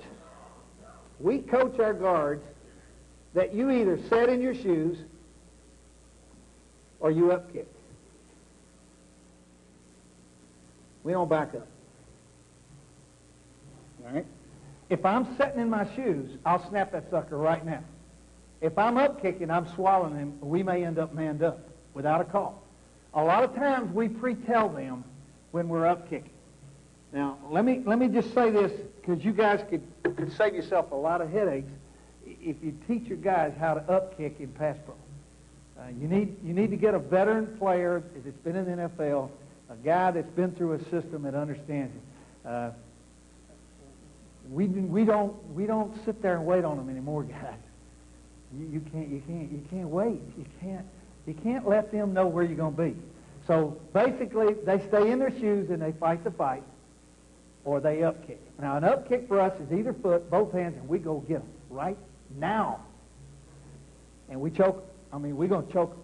And what I want the guy not to know is it going to be an up kick, or is he going to sit in his shoes? I want them to not know, just like they want us to not know, is it this stunt? Is it that stunt? You cannot play passive and sit there and get the shit beat out of it. You got to give your guys a tool. And that tool is an up kick world. How do you up kick a 3 beer then? An outside three? Like 3 flashes. He ain't going to have time to flash now, because I'm going to tell you, it's damn near a run block with my head not in it. And I'm going to try to swallow him as best I can. I'm going to try to swallow him up. And the best blockers in our league up kick probably half the time. The young ones maybe a third of the time. But the ones I get from you guys, they don't know what that means. And they come in and they stick their hands out there, and these fucking old veterans are just chopping the shit out of their hands. It's just embarrassing. And then they realize that if I keep sticking them out there, they're going to get them. you know, even if I'm sitting in my shoes. So I've got to have a way where he doesn't know what I'm doing. Now, you got to remember, this is slide away. If I got slide to me, we teach a system. And I'm sure you have your own way of teaching exactly how to go 3-on-2. I wouldn't even get into that because I think there's a lot of ways to teach it. I don't think, but boy, I'd teach my guys to up kick. Now, when our tackles are covered, we up kick everybody. Because a heavy 5 or an inside 4 is asking to not know run from pass. But we don't back up nobody. And we're going to swallow them some bitches immediately. And some of the veteran players, the really veteran, smart, outside players, at tackle actually have 2 systems of up kick that they're using today. Some of them will drop 1 step and immediately go get them. Now, I know you're going to say, you can't do that. I'm telling you. Some of them are so tired of dropping back there and getting the shit beat out of them that they say, fuck that. And you have to work it. You have to put them in one-on-one and be willing to let them get embarrassed a little bit and let them feel what it feels like. The newest thing that has come on about 5-6 years ago. It appeared to me 5 or 6 years ago, and I've been doing this for a long, long time, okay? And the guy that brought it to me, his name is Harry Swain, just a guy, a name, not a big name, but a guy. But what he taught us to do is to start our kick so that we've got a pause and a half in our kick and then up kick. Now, you talk about one that'll fracture him because he has no clue it's coming now. So the point of entry of every rusher is a certain spot, and you study that guy and you study that spot. So he wants that spot to be right there. And so what you're doing, you're starting him into that entry spot, and then, boom, you're right now starting your up kick from a delayed set. And that is a craze today. The really good players are using it constantly. Some of them are even headbutting with it. I'm not good at that. I got one player that's doing it that I'm trying to steal from him, but the players don't want to talk about it because it's so new and it's so different. The pass rushers are frustrated. And so what you end up with a bunch of players on your team that say, you know, my guys don't whine so much about throwing the ball. Because they say, hey, Alex, I'm going after his ass. Okay, baby. We're going to play today. We're going to play. We're going to all get to play. Okay? So we use all of those sets. We're also a big cut team. All our 3-step drops are cuts. Our head coach hates it. He wants to fire me every week because I can't always get them down. But I promise you, they're worried about it. That's a part of that kick that I talked to you about that Harry Swain taught us. Because the kick to there is the cut kick. His starts out and then goes up kick. And there's a lot of that being done to get hands down, open windows, allow quarterbacks to dump the balls down. Now, you've got to be careful with those in 5-step drops, and you can't do them in 7s. You just can't do them. But the 3s, it is another wheel to give your guys a chance to say, fuck that getting beat up. Fuck that. You ain't going to sit back there and let them beat me up like that. So what I'm trying to sell them on is, hey, we get to play. We're going to play this damn thing. You know, you want to get right, we're going to get tough. But I'm tired of being the catcher. You know, and especially one of those where you put it up there 45, 50 times. Son of a bitch. You get the hell beat out of you. And I don't know about your guys. My guys never leave the game. I mean, I had 4 guys that never missed a snap. I only played, 18 times. They never missed a snap. And that fucking defense, what's happening? Second down. Here they come. 3 more. 4th down. 3rd down. 2 more. 4 more. 6 more come running in there. And you're putting your guy where he's frustrated. So, I mean, we have just totally changed our concept. And it has not made us worse or better. It's just given our guys more confidence in what they're doing. And I really believe in that. The length of the tackle is the key. You can't let them, if they can get to your shoulders, you have no chance.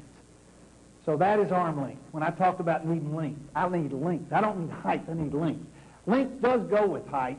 That's why I think a guy playing tackle at under 6'4" has the hard time of ever having length. So on our level, I like a guy 6'4", 6'5", that has, the arm that keeps the defender from being able to grab the back shoulder and pull. Okay? They changed that on me a couple years ago. I can't grease them up anymore. So I tried that, got turned in and all that stuff. But I need length to keep them off the arms when I play on the outside. On the inside, I don't think length has anything to do with it. I think it's all balance and toughness in there. They got to be able to move around and bounce around because it's going to get ugly. And as I said, we're setting heavy and firm on the inside of all those boxes with a lot of upkicks. And then the slide side, obviously, we should win because we don't have pop at angles. We want that balance stuff as hard as we can on the inside. Okay? Okay.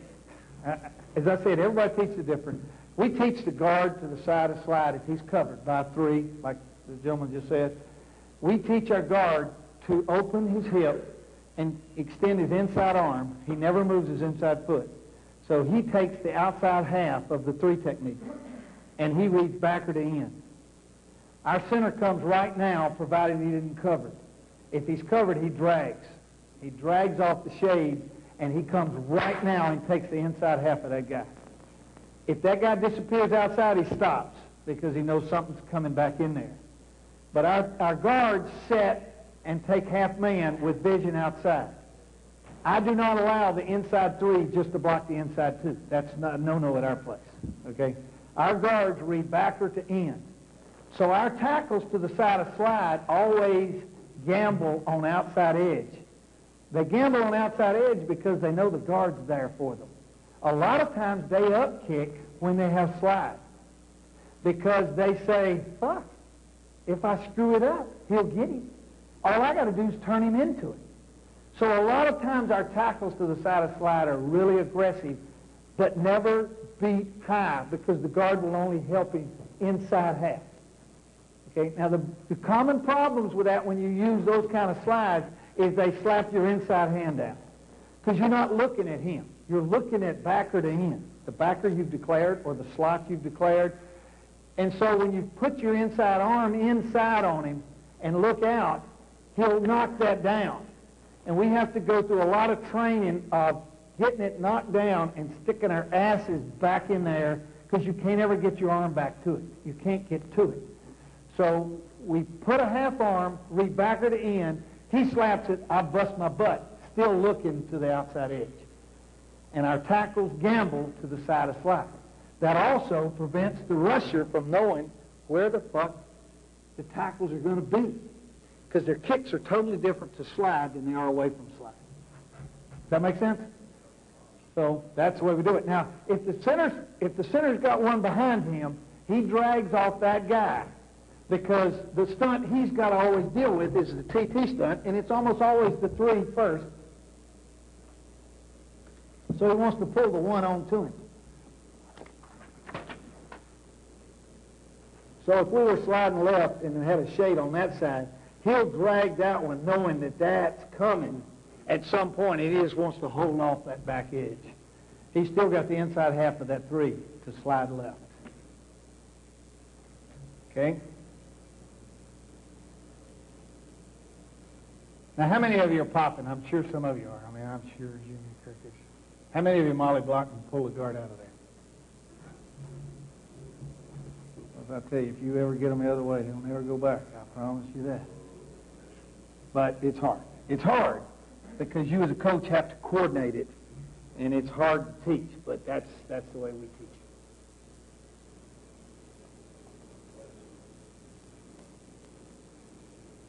it. Okay, now, I want to go from there into the play action game for just a second, because I think then I've tied together all 3 of these. I think I've given you a few ideas in drop back. And then I want to go to this play action. Then I want to end up with empty. And then I'll get out of your hair. By empty, I'm talking about no backs. Because you all ought to play with this. You ought to play with it. Okay, our play action protections, we want them to carry over. I hate to do pass protection in play action that doesn't mean something. So I want to turn very similar to the way I do in drop back. I won't cross teaching here. Sometimes I can't get it if it's a zone play action, because now we're manned up. When we zone play action, we sell it. We go get it. We just live and die, just like I'm sure you do. But if we have two backs weak or two backs strong, I want to teach it off the turn. I want to teach it off what I taught all those other things. Sliding two, declaring the slot, two backs strong, two backs weak, play action, run game. So we spend a lot of time, but we want to be able to teach these so that nobody had to learn a new technique. Does that make sense? If we're in a zone play action, we're forced to, because we've got to account for our people. One of the best zone formation running schemes is off that baby right there, where you got to sail over here, and some point back here you got to be a little soft. I mean, you just have to be, because it's going to take too long to throw. Those are all 7-step play actions. They create the best separation for the quarterback there is in football, and you have to have them, but they got to be off runs you run, off things you do, off formations you do, not off things that don't make any sense. You don't need open edges when you do those things. You need run action edges that make it look like some kind of running game. This obviously could be the fullback side if you weren't too tight end, so that you're doing the same thing you did on your zones. So you're teaching the same stuff, same assignments. You're just tightening down landmarks and creating those. Okay? I don't like to throw passes that we don't have runs off of, but our coaches put them in there, and I got to teach them. You know, we don't trap, and we run trap passes. That makes no fucking sense to me. But they put them in, I got to teach it, you know. I know all of you are doing these things that have come on in pro ball where you free release your fullbacks into the flats and block with the tailback and turn the protection backside. I know you see all the pro teams doing, the college teams are doing a lot of those, and those are great if it's an action off of what they see you doing. Does that make sense? So those tie with what you are and what your philosophy is. All right? Now, there are two types of no-backs. There's a type where you have the potential of getting nickel, and there's a type where you are going to get base because of who you got on the field. All right? So you have two totally different types, in my opinion. If you've done it out of nickel, they should be ready to make checks very easily. Because if you've done it a number of weeks or they've seen it before, they're going to say, okay, they got 5 wide receivers or 4 wide receivers or 1 back and 3 receivers and a tight end, but it's their passing group.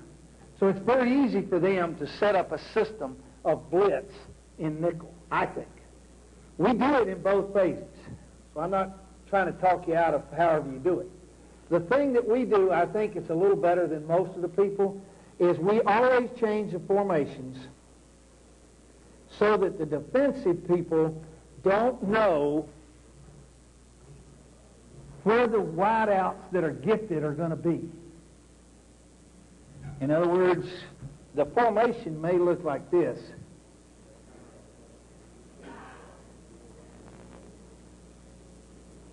And it could be gun, you know, if you're a gun team. So that this may be the best receiver, and that may be, or these two may be, and the next week it's somewhere else. Now, the reason you do that is you want to be able to read coverage at quarterback. All right? So what you want to do is you want to try to somehow have your receivers on the inside. So in a perfect world, there's the perfect empty. I'm saying this is a quarterback, gun or not gun. All right? Now, why do I want these two to be receivers? Now, just think about this a second. Because if he's covered by the corner, it's man coverage. What's coming? It's blitz. Does that make sense? If he's covered by a linebacker, they ain't coming. Now, they may run a zone blitz, but they got a fucking hard time getting lined up in zone blitz. because the formation is something they've never seen. So one of the things you want to do if you do some of this is you want to get in formations and put them in different places, but you need your receivers on the inside. Now what I do is then I determine what are the best blitzes that I see this team have, who are the individuals that are most apt to blitz. Okay? For instance, I've found that the middle linebacker is usually, in most teams, now when you play Baltimore it's not that case, but when you play most teams, the middle linebacker is the poorest blitzer. The wheelbacker or the sandbacker is the best blitzer. So I have a whole set of rules. My rules basically say that I have the 4 defenders in here, wherever they are, and then I have anybody that lined up in the box. And if there's no box, I'm now going to a guy, probably. Number 57. If they're going to fucking blitz, they're going to bring 57. They're going to bring 38. They're going to bring... And then I start sets of rules based on those guys. Our quarterback knows which way I'm going, and we go with that. Then the next week, we do it this way.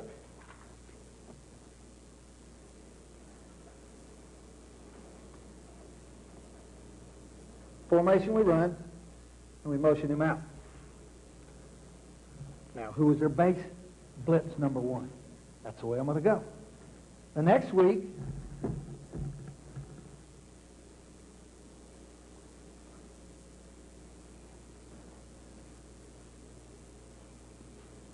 fullback there, X, Z, the Y, now I take the tailback out. I can create any one of these things, but I have a set of rules that the quarterback knows what I'm going to do. Now, we don't do those with digits. I don't know how you do them, if you're doing them. We don't declare it based on digits because we want it looked at when we get up there. So we simply use this word, and the word's no major deal, but we use key. And what we're saying to ourselves is we are keying the defense, and we're going to go, and the quarterback's going to hear which way we're going. And we're in turn on one side, and we're in scat on the other. So what I taught way back there to you to start with is what I'm doing in every one of these. I just have told my center, all right, here's the way I'm going to do it this week. All right?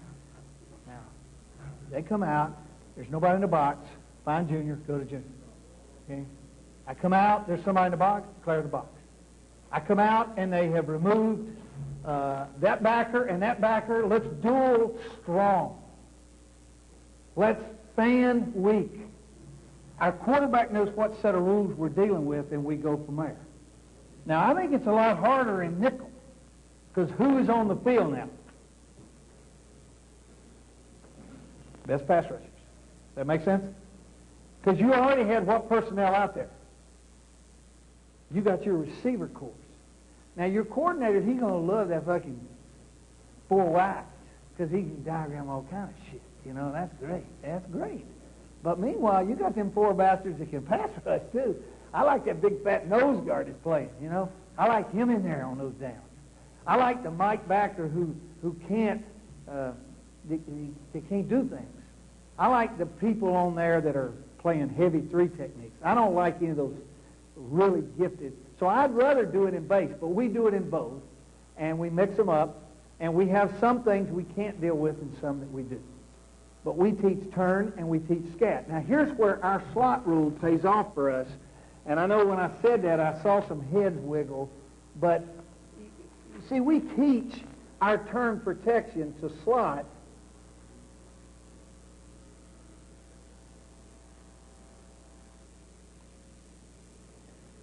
that's the wheel back. Okay?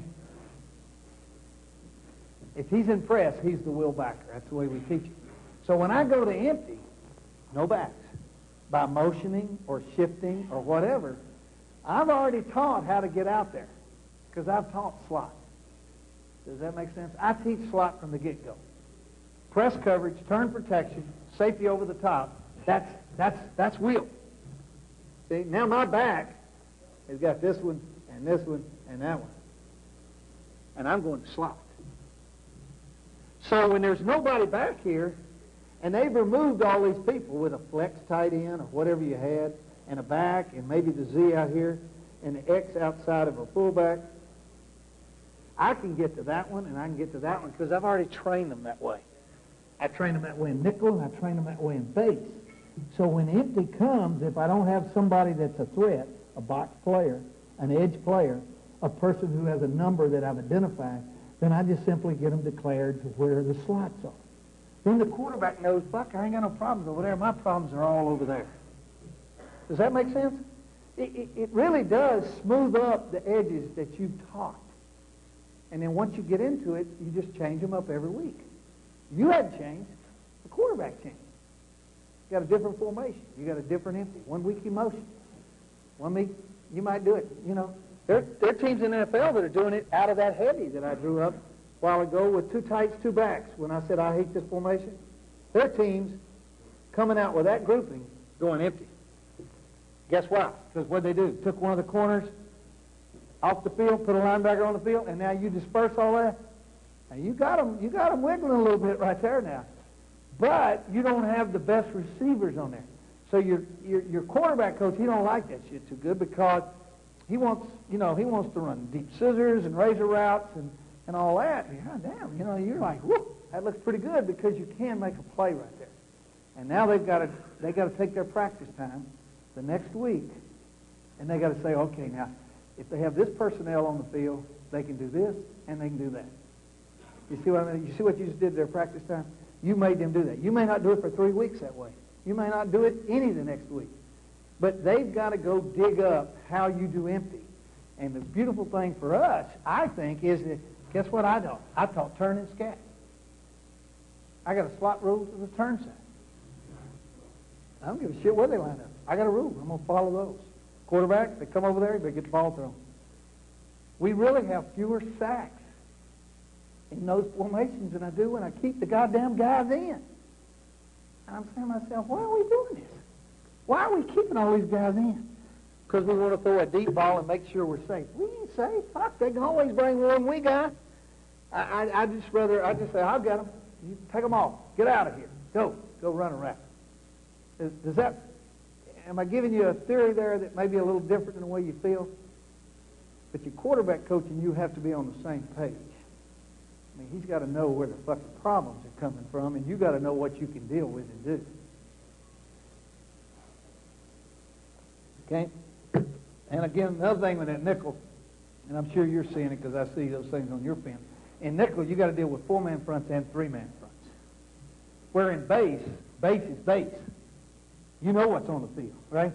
That's like a nickel. They got on them 3-man blitzes. I don't know what you're seeing there, but that is a goddamn headache. I mean, they're coming from everywhere. And now you got to decide which way do I turn. Do I double turn? You know, that gets, to me, hard. But as I said, we do some of all of those based on, how we fit. We get it going, we stay with it. Okay? How about questions there and empties? 2 questions, Coach, would be this. Number 1, when you call the word key, how does the quarterback identify the hot to the receiver? The second question is, does your slot rule apply when there's no safety behind the ball? No. Slot takes press, safety over the top. That's a slot ball. You don't get the safety over the top. If I don't have safety outside the tackle, I call outside the tackle over the top, and I have to have press coverage. If I don't have press coverage, I don't declare them out because they ain't going to blitz, in my opinion. Shit, fucker ain't going to blitz from 6 yards off, so I don't declare them out there. And the quarterback hears my declaration. I make sure they know that they understand them. And then he knows which side I'm defending and which side he's hot. Okay? Now, we try to tell them in the route, his hot route may not be to the hot side. One of the things we're having the most success with is having a crosser and just giving ground away from the blitzer and throwing the crosser the ball because it's man coverage and just lead the guy. And he may not make anything, but he may also run by someone in the crossing route. So his hot may not be to the side of the blitz. So the quarterback doesn't have to point out to the side of the key. So the hot I don't want that. I hear that shit, and our quarterback coach will come in there about every 3 weeks. I got it. I'll tell you where to go. Fuck that shit. I don't want to be told where to go. I mean, I get them damn guys going where we got to go. Now, what are my rules, and I'll get them. I don't, see, to me, I've been in those games, and they got hit, and they got blurry-eyed, and they got all this, and they got all that. And, I mean, I get in the game, and they don't even call the protections right. You know, and we all have problems. But at least I got 5 guys that can work that shit out. You know, and if one guy's cuckoo, the rest of them will get that somebody straight. If that guy gets cuckoo, we all screwed up. So I don't buy that. I don't buy that him saying, over there, okay? I don't do that. I don't do that. So it's a set of terms, and I'm going to call it, and he's going to hear me call it, and it is over right then and there. And if they shift after I call them, I don't change it. If they move, I don't change it. Because what I want is 5 guys doing it together. And I want the quarterback to have heard what I said, and then let's go from there, and we'll take our chances and go fight. Does that? I'm not saying that's right. That's just what I feel comfortable there. I don't like that other thing. Because, I mean, what happens if he goes up there and he don't say nothing? Now what the fuck am I going to do? You know, I don't like that. I've been through that. Yes, sir. Goes out of empty now. You got a 32 or a 33 slot. Okay, if I got nickeled, here's the way I do it.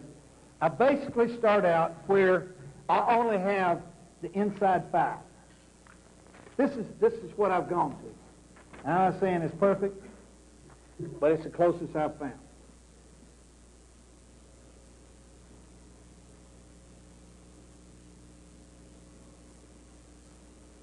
We got all kind of guys out here, okay? I'll put you in shotgun. I basically have these 5 people, okay? I call those tight zones. And the quarterback coach, he don't like that. He wants me to double fan that, to double slots, okay? No matter what they look like. Well, you got to remember, double fans and double slots are set up for tight formations and for non-pass rush situations. They got nickel on the field, guys. It ain't like you fucking fanning 1st and 10 now. It ain't the same deal. So here's the compromise we've made. This color right here says that we got these together, all right? And if our tackle sees a blitzer that he thinks is coming, he simply turns to his guard and tells his guard wide. Wide. The guard repeats that because now the center has lost that tight zone player. Because I'm now doing this. Okay? The quarterback is going to hear that I no longer can say I got that inside player. Because I'm now going to the outside player. Now, sometimes they bring them both. Okay? Now, what does my guard do? My guard does what I was training to that back before. I snap number 1 to number 2. I ain't snapping to a back. I'm snapping to air, but at least I'm slowing the bastard down to get the ball thrown. Our tackles are responsible for making that wide call.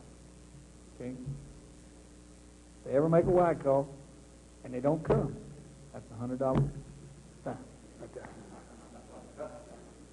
Practice and games. That fucker's coming, you make a wide call. He ain't coming, you keep your mouth shut. Because you have torn up the inside of your structure. You've torn it up. You see, you haven't given yourself a chance. So we put the hat on that guy right there. What about with 3 linebackers? 3 down men, 3 linebackers. So you had this right here. We would leave that same. And any time we make the term tight in a dual scheme like that, it would not matter which one of those came. We would sit tight. So the center would snap off number 1 to number 2, and we'd be okay. 2 aside, we'd still be okay because the guard would take one of them, the center would take the other. So no matter how they came inside, that would not bother me. What bothers me is when they bring this one off the edge and that one and pinch that in and then zone those. That's what scares me. And that creates a wide call, and the guard's got to snap it off, and the ball's got to go. I didn't solve all the problems, but I have an answer. As I said, that's why I like base empty. I like base people out there. They can't get all that shit straightened out on defense. They can't get them all lined up. But, I mean, I'm like you, or some of you, you know, that whatever they tell us we're going to go do, we're going to go do. And, you know, I don't like that, but that's the way it happens.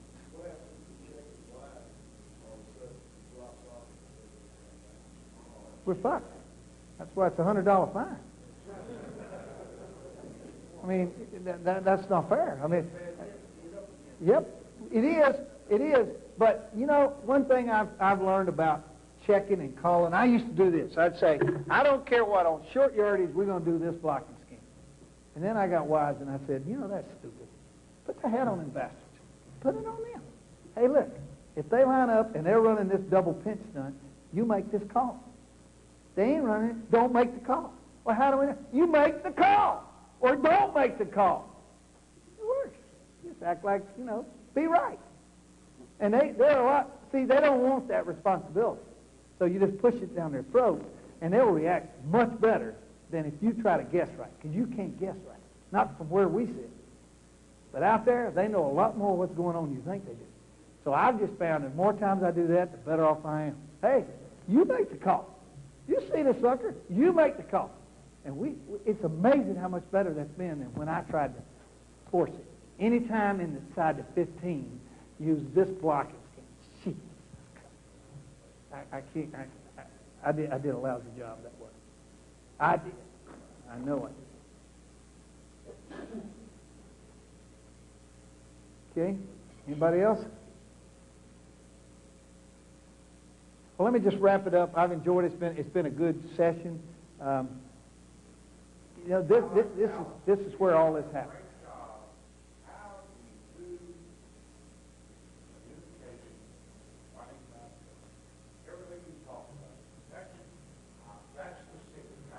Well, as I said, it's only been the last 6 years I've had that control. Only the last 6 years. But I'm going to tell you, it is the answer. If you can convince the head coach that you will make the running game work, if he gives you the liberty to coach them all for that phase, and you have to obviously have the support of your coaches because they're going to get their toes stepped on. Our head coach does it for me. He tells us this is the way it's going to be. If you don't like it, come see me. He is calling the shots. And I step on a lot of toes. But what it does, it gets us all on the same page. Because the coach was my best friend. You know, he was convinced we were going to be pretty good if we got tied together. We had some young coaches at the time. And it's worked better than I ever thought it would. I was really nervous about how they would react to me coaching their players. And I try not to, if they get to them before I get to them and I hear the right things, I try to shut up. And I try to encourage them if I didn't see it right.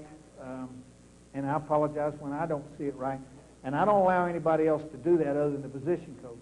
I don't think that works too good because everybody thinks they're going to suddenly be the answer, but boy, it does clean it up. To be able to go get those receivers, now you talk about it. You talk about it. Great. Now, and they do a magnificent job because they're accountable. And guys, that's what the whole problem is in the game. It's a big problem in Pro Bowl. It's a big problem for you guys. We got all these egos that don't want to be accountable. And somebody's got to be the asshole and the jerk and make everybody accountable. And I was a prime candidate, and you could be too. You just have to make players see that it's okay to be wrong if you got a reason to be wrong. But be aggressively wrong. Do something and have a standard and force that standard. Don't let them think it's okay. And it's a death trap for our profession, and we're one of the last strongholds, as you know. And you just gotta demand that they do what's right, and that's why I'm convinced that we went through the running back thing without change with some just good players because we forced them to do it the right way. And the first guy was Luck. He was a great player. But the other guys that came through that system, that go out there and knock off 140, 130, 160, guys, that's the system. That is the system. But it's the system with the quarterback faking, the wide receiver blocking, the fullback being in the right place, everybody being tied together. It isn't just making the running back be a runner. It's tying all that together and then not allowing the bad plays. Now, if you think you're going to go back and put wide zone strong, wide zone weak into what you're already doing, you ain't going to do that, guys. I mean, you got to remember how many times I run that thing, okay? So, I mean, you're not going to get 13 reps this spring and learn to run wide zone. You're going to be like that. You're going to end up dipping like everybody else in pro ball does, because that's easy. You know, down block, dip it around there. That is not wide zone to me at all. What I'm looking for is a play that I know I can go run, 9 times a week and 4 times strong, and tight zone 5 times a week and 6 times strong, and attack the zone dogs the way I want to attack them, and go play action and run the ball 35 times, throw 35 passes, and score points. And I think there is the marriage that you have to have. And I don't think there's any shortcuts to it.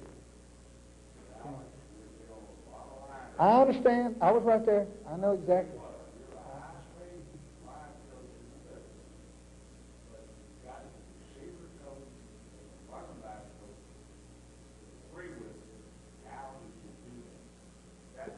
Yeah, the head coach did that. Head coach did that. Yeah, I think he wanted to do it. I think.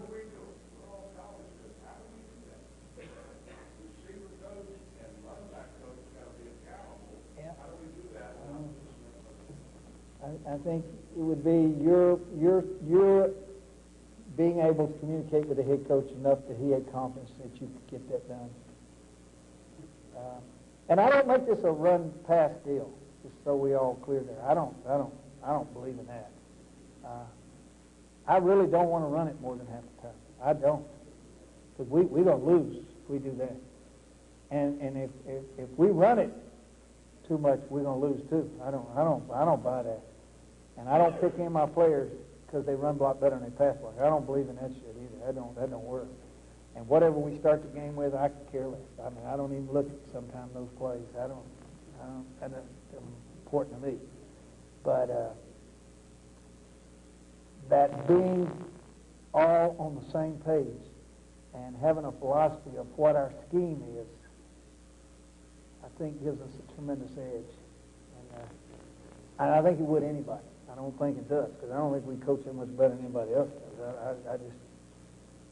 I just know we're getting all of them pulling together in a running game, and it is a lot easier than I can remember it being at times. So the runner listens, because I mean they can't wait to come to our place. Now they want to get drafted at our place, because they're going to get the ball and we're going to run it, and we're going to run it in a way that he knows he's got a chance to be really good. So I can't answer it, but that's kind of the way I do it. Okay? I'm not much on young players, and I don't think many of you are either. I don't see how young guys play very good. I wish I had the answer to that one. It's too hard. It's too big of a jump. It's too drastic. I coach the scout team every day. I do the scout team. And I coach my players on the scout team. That's all I do. I hold the cards up in the blocking schemes and get the handoffs and the cadences and do all that. But I coach 5 guys that are red shirt players. That's all I do. And I coach the living shit out of them, knowing that somewhere, sometime, they're going to be my guys. I think that has helped me in pro ball a great deal. In college, sometimes you got them going at the same time, don't you? So you can't do it quite like we don't have very many players. Our sport's a little different. I get 7 on game day. 7 helmets.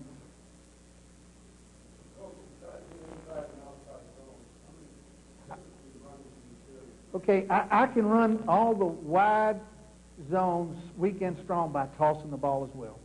Okay?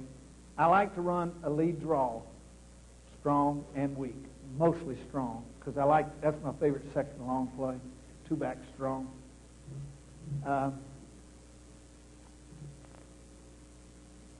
I want the fullback force weak and strong. The see what I've done here? Yeah. So see what I've done is I haven't made mine so that they aren't. I'm doing the same shit. See, I got a little advantage here, but I'm not a counter guy. I used to be. I've been in systems that were, but it's big little. How do you run weak counter and be consistent? I can't. It's impossible. That's what I call two-back strong, lead draw, lead ISO, because it's our number one play action. So I run it on second and long. It's the play I always want thumbed up on the second and long. If we're going to run the ball, that's what I want to bring at them. So 9 or 10 at the most. And he'll force a couple on me every couple of weeks, a counter, jab. They don't work, guys. You can't get good at all those things. I can't. Tried for years and years. Our first 3 years in Denver, it was one of our top 5 plays. And then I saw less consistency, and I gave it up. Just gave it up. Hadn't run one this year.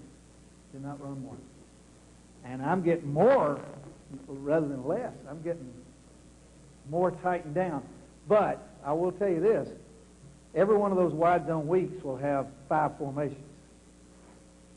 Every one of those wide zone strongs is going to have 6 or 8 formations. So in order to get it practiced for the people, formation-wise, it's not as repetitious for them as it is for me. So I come out of it in pretty good shape. And then we'll probably carry 3 nickel runs, 2 goal line plays. My short yardage always comes out of what we do in base.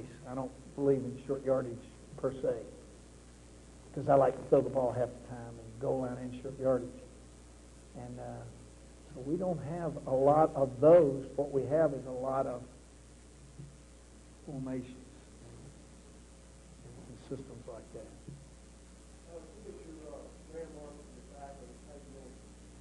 Well, it's the same step, crossover, roll down, read number 1 to 2, first guy pass the ball.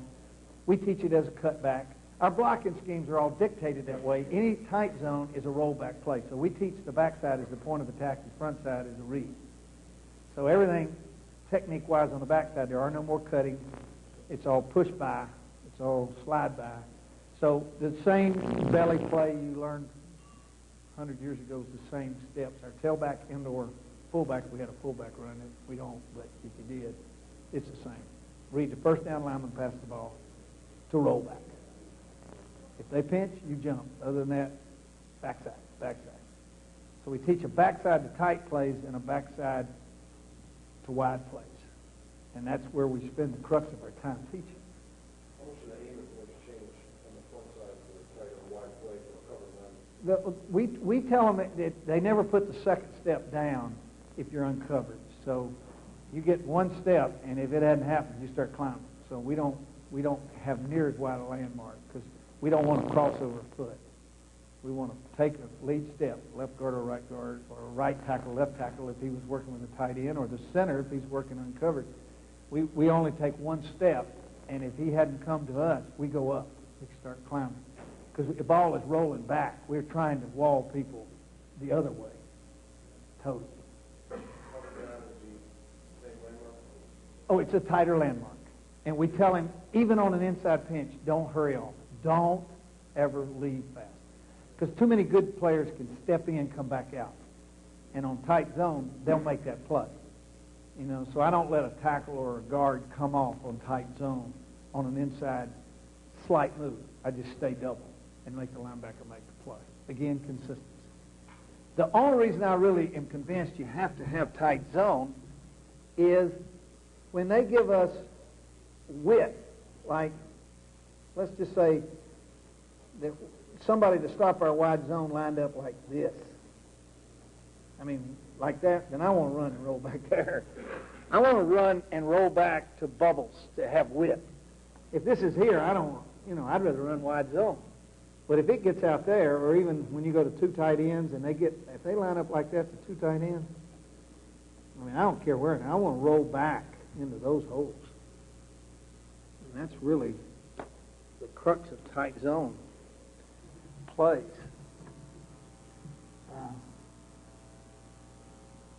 There's some big plays there, but it's usually because the runner's a good player, I think. But good consistency. One of the things we do, I think, really smart, and this took me a long time to convince people to do, but we virtually are 90% run on second and short. We want to have an ugly, nasty, dirty first down.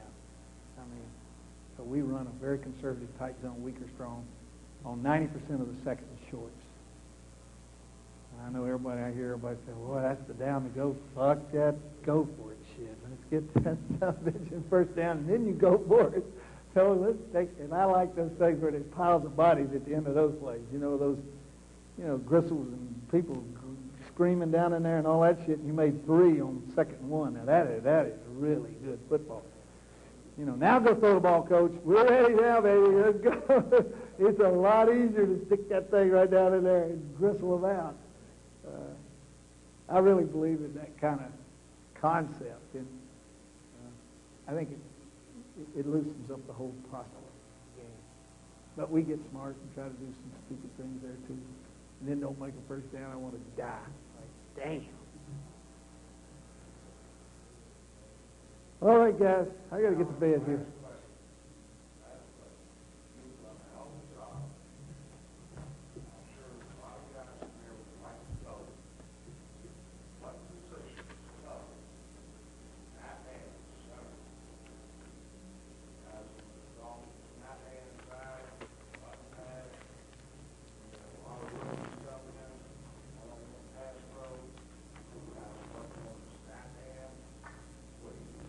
Okay. Well, first of all, you can't ask him to guard with his snap hand, so don't even try that. Don't even fucking try that. He must snap the ball with a snap hand. He's got to use his offhand. Now, we are a big drag team. I don't want to say that the right way. It sounds like a bunch of fags. By not mollying, when that guard does that, his inside hand's on that shade nose button. I don't give a fuck where that nose is going. He's going to get a hand from this and in the back hand of the center. And the center's back hand has to be his offhand, his left hand. His kick changes from right to left, right? Because your body weight has to distribute itself up under. So we always go to guide hand, but we drag call virtually every shade nose to the side of duel. The other side, we drag with the center off so that the guard can stay behind. So I don't think that's as big an element. And I teach that in 101. I teach all of these concepts in 101, and this is the hardest thing I have to do. Because when they get to 101, they want to fight. If they play for me, they want to fight. So if I'm working combinations, that's fine. But if I'm doing 101 day, I want them lined up just like this. And I start over here, and that guy's going to drag hand, and that guy's going to snap every outside wiggle. And if that guy's shaded, that guard on his side is going to drag hand. Do you understand? So everything he does in 101 is going to be the way it really is. Really is. Not 101. I'm sorry? Well, I'm going to pull the ball here, so my offhand has to be. So my kick foot is on the guy on that side. Same way here. My kick foot has to be, and still my lead hand is here. But I got to stay behind the drag of the side of the guard. Now, if you molly the guard, you can't do that, guy.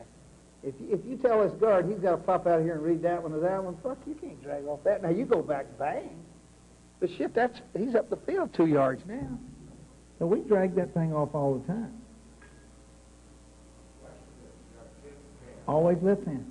If I'm a right hand snap.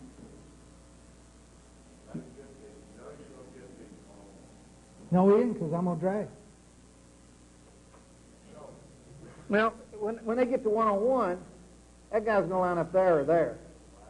Okay? So the guard that was beside him is going to volley out and drag off. Defensive line coach don't like that. Well, fuck him. I got my problems, too. I ain't going to let that happen. Yeah, I ain't going to do that. I ain't going to stand there. What are they going to do? Widen them out there 5 yards? I don't do that. No, I mean, and I try not to. I don't want my guard doing that. Shit, that ain't fair. But I never pass block the center that my guards aren't live and they go this way and they drag off in case that nose runs one of those big loopers. He ain't gonna learn to pass pro if he's got space. The only guy that really ends up 1-on-1 for us is our tackles. And that's their world, and they got to learn to live there with slide away. Okay? All right, gentlemen. Thank you very much.